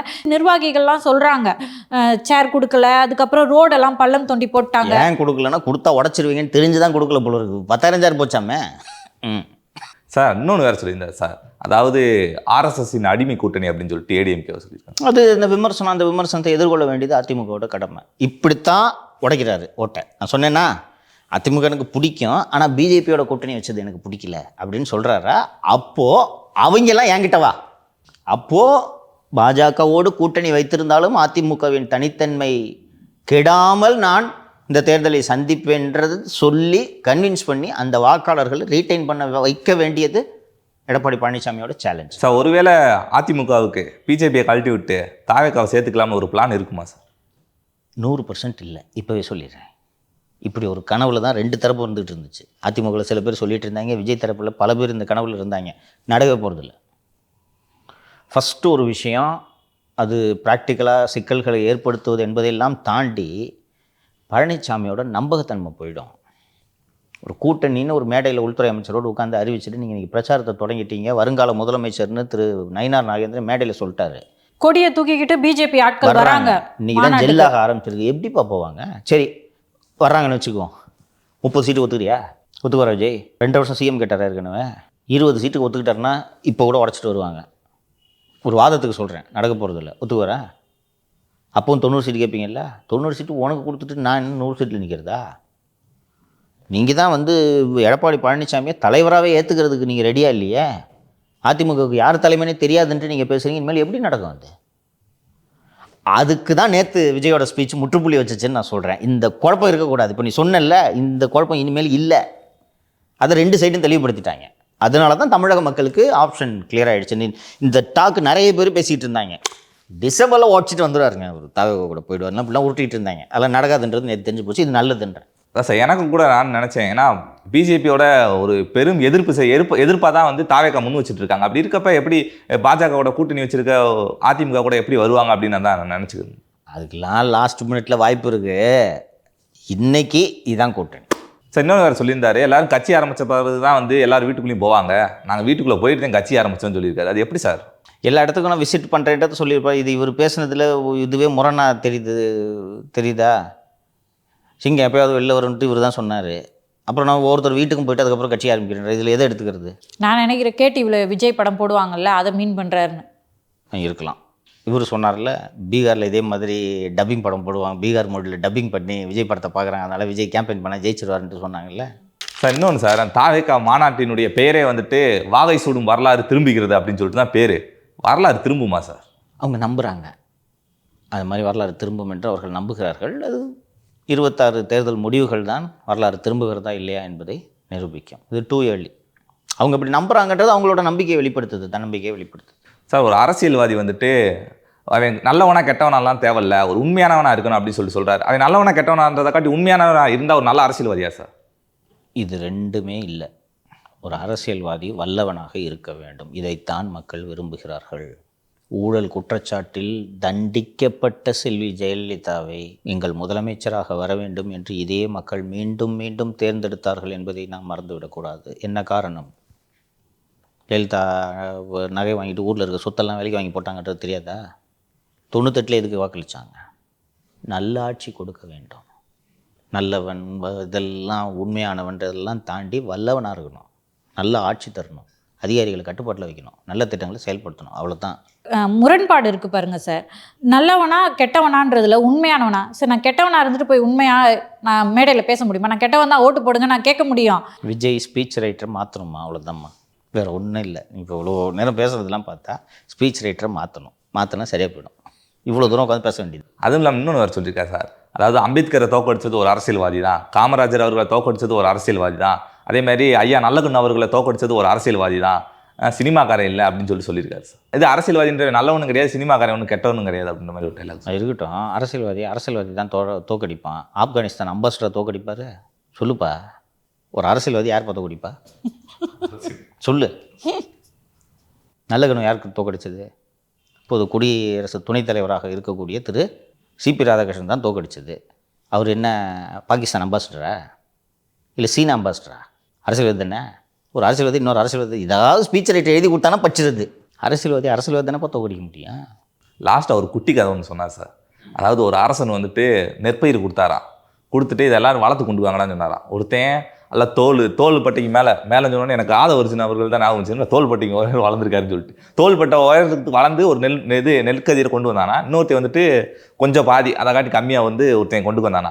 அப்புறம் இன்னொன்று சின்ன கொஞ்சம் வளர்ந்து கொண்டு வந்தாங்களாம். கடைசியில் ஒருத்தன் மட்டும் வளரவே இல்லை, நான் தண்ணி ஊற்றி பார்த்தேன் அப்படின்னு சொன்னானா. கடைசியில் பார்த்தா அது அவுச்ச நெற்பயிரான். அதனால் உண்மையாக இருந்திருக்கேன் ஒருத்தன், அவனுக்கு மட்டும்தான் இந்த பதவி அப்படின்னு சொல்லிட்டு சொன்னார் சார். அது எதை மீன் பண்ணுறது எனக்கு கடைசி வரைக்கும் புரியல. அவருக்கும் புரியாது. அதனால் நம்மளும் ரொம்ப சீரியஸெல்லாம் அதை விவாதிக்க வேண்டிய அவசியம் இல்லை என்று நினைக்கிறேன். ஏதாவது ஒரு குட்டி கதை சேர்க்கணும், என்ன இந்த கதை சேர்னேன் நல்லா இருக்குண்ணே அப்படின்ட்டு சொல்லியிருப்பாங்க, சேர்த்துருப்பார். ரொம்ப சீரியஸெல்லாம் அதாவது நான் உண்மையாக இருப்பேன் அப்படின்றதுக்காகலாம் அவர் அதை நிரூபிக்க அந்த கதையை சொல்லியிருக்கிறார் என்று புரிந்து கொள்ளலாம். உண்மையாக இருக்கிறவங்க தான் ஜெயிக்கணும்னா நல்ல திருப்பி ஜெயிச்சுக்கிட்டு இருக்கணும். ஒரு கம்யூனிஸ்ட்டுக்கு எதிராக ஒரு ஆர்எஸ்எஸ்காரரை வெற்றி பெற வைத்த மாநிலம் இது இல்லையா? அப்புறம் காமராஜர் ஒரு மாணவர் தோற்கடிக்கலையா? அரசியலில் வல்லவனுக்கு தான் வேலை, புரிஞ்சுக்க. உண்மையானவனாக இருக்கணும்னா போய் ஆசிரமம் நடத்துங்க.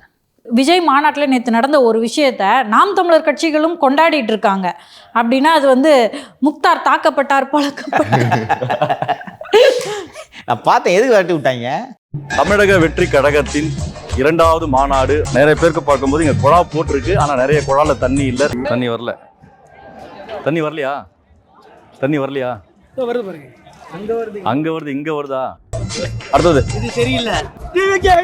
முக்தார் வெளியேறு சார். நான் சொல்கிறேன் சார், ஆக்சுவலாக அவர் அங்கே கவர் பண்ண போயிருக்காரு. அது வரைக்கும் அவங்க ஒன்றுமே சொல்லலை. தண்ணி டேப்பில் ஓப்பன் பண்ணுறாங்க, அது வரல பாருங்க தண்ணின்னு அவரையே பக்கத்தில் இருக்கக்கூடிய நம்ப வைக்கிறாரு. அவரில் இல்லைங்க அங்கே இருக்கு பாருங்கன்னு சொல்கிறாரு. அப்போ அவங்க 2 8 எடுத்து வச்சா அங்கே போய் தண்ணி எடுத்துக்க போகிறாரு. உடனே P2C கொடுக்குறாரு, இந்த மாதிரி தண்ணி வரல தாவேக்கால. உடனே எல்லாம் விரட்ட ஆரம்பிச்சிட்டாங்க. பேசணும்னு சொன்னால் பேசுறதுக்கு மாநாட்டில் எவ்வளவோ இருக்குது. போய் தண்ணி வரல, அதுவும் பக்கத்தில் தண்ணி வந்துட்டுருக்கு. எதுக்கு பொய்யா அவரை யார் அனுப்பியிருப்பாங்க கரெக்டாக சொல்லுங்கள்? டிஎம்கே ஐடிவிங்க மென்டல் அதிகாரி. நான் சொன்னேன்னா சென்னைக்கு மட்டும் என்னை ட்ரான்ஸ்ஃபர் போடுங்க, நான் இங்கே உட்காந்து ஸ்ட்ராட்டஜி பண்ணி விஜய் கட்சியை காலி பண்ணுறேன்றதுக்காக தான் அந்த மென்டல் அதிகாரியை சென்னை வரவழைத்தார்கள் என்று ஏற்கனவே சொன்னேன்னா. ஏன் இந்த உறவு கரெக்டாக நான் சொல்கிறேன்னா, நான் அரெஸ்ட் ஆனப்போ திருச்சியில் போய் ஒரு ஹோட்டல் ரூமில், இந்த ஹோட்டல் பேரெலாம் நான் சொன்னேன், மெயின்கார்டு கேட்டு பக்கத்தில் இருக்குது, அந்த ஹோட்டலில் போய் உட்காந்து அந்த முக்தார் போட்ட வீடியோவை பர்சனலாக சூப்பர்வைஸ் பண்ணது இந்த மென்டல் அதிகாரி.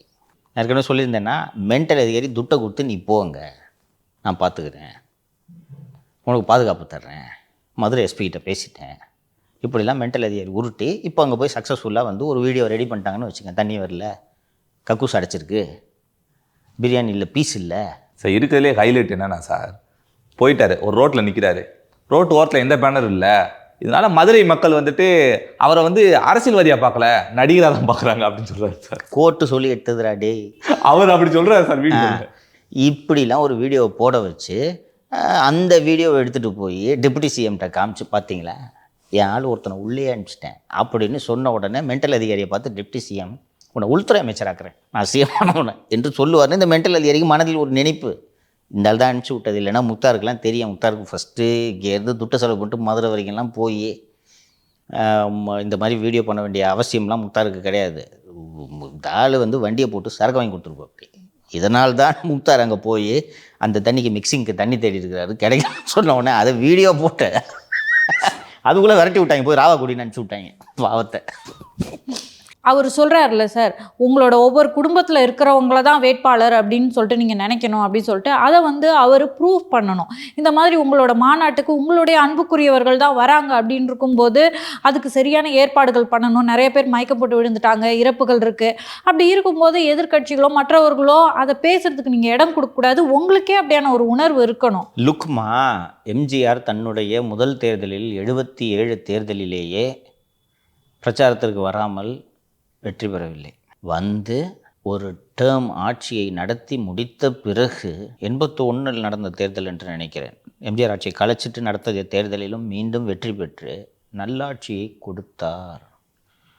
எம்ஜிஆர் ரசிகர்கள் மட்டும் வாக்களித்திருந்தாலும் எம்ஜிஆர் ஜெயித்திருக்க முடியாது. ரேஷன் கடையில் இன்றைக்கெல்லாம் நம்ம இந்த ரேஷன் கடைக்கு போகிறதையே நிறுத்திட்டோம். அன்னைக்கு ரேஷன் கடை தான் மக்களுக்கு உணவு சப்ளை பண்ணுறதுல மிகப்பெரிய விஷயமாக இருந்தது. எனக்கு நினைவு தெரிஞ்சு எங்கள் ஃபேமிலியில் ரேஷன் அரிசி வாங்கி நாங்கள் சாப்பிட்ருக்கோம். எனக்கு 10 வயசு இருந்தபோது ரேஷன் கடையில் போடுற பாமாயில் தான் வாங்கி நம்ம யூஸ் பண்ணுவோம். ரேஷன் கடையில் கேஸ்லாம் பின்னாடி வந்தது. மண்ணெண்ணெய் அடுப்பு தானே, பம்பு ஸ்டவ்னு வச்சுருப்பாங்க. அந்த மண்ணெண்ணெயை போய் நீங்கள் இதில் ரேஷன் கடையில் வாங்கி தான் நீங்கள் பண்ணணும். அந்த ரவையை வாங்கி தான் உப்புமா பண்ணணும். அந்த கோதுமையை வாங்கி தான் அரைப்போம். இன்றைக்கி தான் ஆட்டா கிட்டாண்டு எல்லாம் வருது கடையில். அன்றைக்கி அந்த ரேஷன் கடை கோதுமை அதை உறுதி செஞ்சார். பாமாயில் இல்லை அடுத்த மாதம் வான்ற பேச்சே இருக்காது. கட்சிக்காரன் சம்பாதிக்கிறதுக்கு நீ ஒயின் ஷாப்பில் சம்பாரிச்சுக்க, இங்கே போய் ரேஷனில் கையை வச்ச கூட்ட அடிப்பார். ராமாவரத்தில் பொங்கு பொங்குன்னு ஒரு அடி அதை உறுதி செஞ்சுட்டாரு. ஸோ ஜனங்க உனக்கு வயிற்றுக்கு இல்லை, ரேஷனில் எல்லாமே கிடைக்குது, ஒயின் ஷாப்பில் காசு வாங்கினா உனக்கு தான் வந்துச்சு. அதனால தான் இந்த மவராசன் திருப்பி வரணும்னு ஓட்டு போட்டாங்க, சும்மா போடல. அடிப்படை வேறுபாட்டை நீங்கள் புரிந்து கொள்ள வேண்டும். இந்த மக்களின் நன்மதிப்பை பெற்றதால் தான் ஏழை மக்களின் நன்மதிப்பை, சத்துணவு இன்றைக்கி எல்லோரும் ஓரளவுக்கு வசதி ஆகிட்டோம்ப்பா, எல்லோரும் கையில் டிஜிட்டல் ஸ்மார்ட் ஃபோன் வச்சுக்கிட்டு சுற்றிட்டு இருக்கிறோம். சோத்துக்கு மதியம் ஒரு வேளை சோறு கிடைக்குமேன்றதுக்காக பிள்ளைங்களை ஸ்கூலுக்கு அனுப்புனாங்க. அந்த சத்துணவு திட்டத்தை செயல்படுத்துறதுக்கு கவர்மெண்ட்டில் காசு இல்லை. காசு இல்லைன்ட்டு ஒரு சீஃப் செக்ரட்டரி சொன்ன உடனே சத்துணவு திட்டத்துக்கு நிதி கொடுங்கன்னு சொன்ன உடனே சாராய ஆலையை வைக்க லைசன்ஸ் வேணுன்றவெல்லாம் போய் சத்துணவு திட்டத்துக்கு நிதி கொடுத்தான். டிஎன்பிசிலேருந்து ரெக்ரூட்மெண்ட் எடுக்கிறாங்கல்ல, அதுபோல் எம்ப்ளாய்மெண்ட் எக்ஸ்சேஞ்சிலேருந்து தற்காலிகமாக இல்லை டிஎன் குரூப் 4 மாதிரி இளநிலை உதவியாளர்கள் என்று ரூல் 10A1ன்னு சொல்லுவாங்க. அதை 10A1 என்ற விதியின் கீழ் டிஎன்பிசியிலிருந்து எடுப்பதற்கு பதிலாக இந்த எம்ப்ளாய்மெண்ட் எக்ஸ்சேஞ்சிலேருந்து ஆட்கள் எடுத்து தற்காலிகமாக பண்ணியிருப்பாங்க. அவங்களாம் எது வரைக்கும் கேட்டால் டிஎன்பிசிலேருந்து எக்ஸாம் எழுதிட்டு வர்றது வரைக்கும். டிஎன்பிசிலேருந்து எக்ஸாம் எழுதிட்டு வந்தாங்கன்னா வீட்டுக்கு போன அனுப்பிச்சிடுவாங்க. சம்பளம் இன்க்ரிமெண்ட் கிடையாது. ஒரு ஜூனியர் அசிஸ்டண்ட்டுக்கு உண்டான எல்லா சம்பளமும் உண்டு. இது மாதிரி எம்ப்ளாய்மெண்ட் எக்ஸ்சேஞ்சில் அது என்ன பண்ணுவாங்கன்னா, டெம்பரரியாக இருக்கிறாங்களா அவங்களுக்கு வேலை போகிற மாதிரி ஊஸ்டிங் வர மாதிரி இருந்துச்சுன்னா 1 மாதம் ஒருத்தர் மெடிக்கல் லீவ் போடுவார். அந்த 1 மாதம் அவங்க வேலை பார்ப்பாங்க. அடுத்து இன்னொருத்தர் மெடிக்கல் லீவ் வேலை போகாமல் பார்த்துப்பாங்க. திடீர்னு ஒரு நாள் டிஎன்பிசி எக்ஸாம் வச்சிட்டாங்கன்னா மொத்த பேர் வீட்டுக்கு போகணும். ஏன்னா நீ எக்ஸாம் எழுதி வரல, வேணா நீ போய் எக்ஸாம் எழுது. அதில் சில பேர் வந்து தேர்வு எழுதுவதற்கான அதிகபட்ச வயதை கடந்திருப்பாங்க. கலைவாணர் அரங்கத்தில் ஒரு நிகழ்ச்சி ஏதோ ஒன்று நடக்குது. அந்த தற்காலிக அரசு ஊழியர்கள் எல்லாம் சேர்ந்து ஒரு துண்டில் பணத்தை ₹1 ₹2 நான் வசூல் பண்ணி அமௌண்ட் எனக்கு எக்ஸாக்டாக ஞாபகம் இப்போ நான் வேலை பார்த்த டிஎஸ்பி சொன்னார். அமௌண்ட் எடுத்துகிட்டு போய் ஏதோ ஒரு அமௌண்ட் ₹1,00,000 என்னமோன்னு நினைக்கிறேன். அதை கொண்டு போய் எம்ஜிஆர்கிட்ட அந்த துண்டில் போய் காசை கொடுத்து சத்துணவுக்கு நிதி அப்படின்னு கொடுத்துட்டு எம்ஜிஆர் காலில் விழுந்து கும்பிட்டோன்னே அப்படியே தூக்கி கட்டி பிடிச்சிட்டார் எம்ஜிஆர். சீஃப் செக்ரட்டரி கூப்பிட்டு இஷ்யூ ஆர்டர்ஸ், ஒரே நாளில் பர்மனெண்ட் எல்லாம் 50 வயசானவெல்லாம் பர்மனெண்ட்டானா. அந்த சத்துணவு திட்டத்தை அந்த எம்ஜிஆர் பக்கத்தில் உட்காந்து சாப்பிட்ற அந்த இமேஜஸ் கூட கூகுளில் வரும்.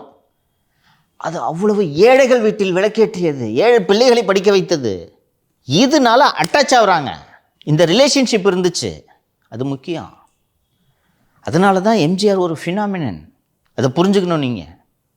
எம்ஜிஆர் வரலாறு படித்து பார்த்தீங்கன்னா தெரியும். நாடக கம்பெனியில் போய் எம்ஜிஆர் வேலைக்கு போய்ட்டுறாரு. இந்த வேலை செய்கிறவங்களுக்கெல்லாம் தனியாக சாப்பாடு, அந்த நாடக கம்பெனியோட முதலாளி தனியாக சாப்பிடுவார். அப்புறம் ஒரு வேலை செய்கிற பையனை எம்ஜிஆர் அந்த நாடக கம்பெனியோட முதலாளி கூப்பிட்டு பிரியமாக பக்கத்தில் உட்காந்துக்கிட்டு அவருக்கு வர சாப்பாட்டை இந்த சின்ன பிள்ளைன்ட்டு எம்ஜிஆர் சின்ன பையனாக இருந்தோன்னா அவருக்கு சாப்பிட வைப்பார். இதனால தான் எம்ஜிஆர் கடைசி வரைக்கும் அந்த சோத்துக்கு கஷ்டப்பட்டதுனால தான் கடைசி வரைக்கும் ராமாவரத்தில் எப்போ போனாலும் சோறு. ஒரு டிஃப்ரெண்ட் டைமென்ஷன். அதனால் நீங்கள் இன்றைக்கி மேடையில் பேனர் வச்சிங்கன்னா நீங்கள் எம்ஜிஆர் எழுத முடியாது. புரியுதா? ஸோ நேற்று ஸ்பீச்சில் பாதி பார்த்தீங்கன்னா இங்கே இருக்க விமர்சகர்கள் வச்ச விமர்சனத்துக்கு தான் அவர் அட்ரஸ் பண்ணியிருக்காரு. ஸோ அவர் எல்லா விமர்சனங்களும் அந்த கவனிக்கிறாரு. தீர்மானங்களாக இயற்றப்பட்டவைகளை அவர் மேடையில் பேசியிருக்க வேண்டும். விமர்சகர்களை பற்றி விஜய் கவலைப்படக்கூடாது. என்னோட வேலை விமர்சனம் பண்ணுறது. சரியாக இருந்துச்சுன்னா எடுத்துக்கங்க, அதுக்கு பதில் சொல்லிட்டு இருக்காதீங்க. அது சரி பண்ணுற வேலைகளை பார்க்கணும். சரி பண்ணிட்டு போயிடணும். சங்கர் சொல்கிறான், இப்போ ஏதோ காண்டில் சொல்கிறான்ப்பா, பிடிக்காம மாதிரி பேசுனுக்கிறான், கடந்து போயிடுங்க. இல்லையே சங்கர் சொல்கிறது சரியாக இருக்கே அப்படின்னு தோணுச்சுன்னா அதை இம்ப்ளிமெண்ட் பண்ணுங்க. அதுக்கு பதில் சொல்லிருக்காதீங்க. இன்னொன்று, நீங்கள் எடப்பாடி பழனிசாமியவே லீடராக ஏற்றுக்கல, அப்போ சீமான் ஒரு ஆளா? அவர் எதுக்கு கழுத புலின்னு சொல்லுங்கிறீங்க? சொல்லுங்க, நீங்கள் பதில் சொல்லணுமா? சீமானு விழுந்து பரான்றாருன்னா அது அவருக்கு கொடுக்கப்பட்ட டாஸ்க்கு, அவர் விழுந்து பரான்றாரு இல்லையா? அப்படி தான் அதை பார்க்கணும். ஸோ சிங்கம் வேட்டைக்கு மட்டும் போகாமல் அடிக்கடி களத்துக்கு வந்து இதை மாதிரி ஏழை மக்களோட உணர்வுகளை புரிஞ்சுக்கிட்டு அவங்களுக்கு என்ன தேவைன்றதை புரிஞ்சுக்கிட்டு அதுக்கான வேலைகளை செயல்பட வேண்டும். அவ்வளவுதான். இன்னும் சான்ஸ் இருக்குது. களம் வந்து லெவல் பிளேயிங் ஃபீல்டாக இருக்குது, ஈவனாக இருக்குது. திமுக, அதிமுக, தாவேக 3 பேருக்கும் சம வாய்ப்பு இருக்கிறது. The best will win. People will decide இன் 2026. சரி சார், இன்றைய அரசியல் அரட்டையில் தாவேக்கா மாநாட்டை பல கோணங்கள் அலசணும்னு நான் நினைக்கிறேன். தொடர்ந்து நாளையும் பேசுவோம் சார். நன்றி சார். நன்றி.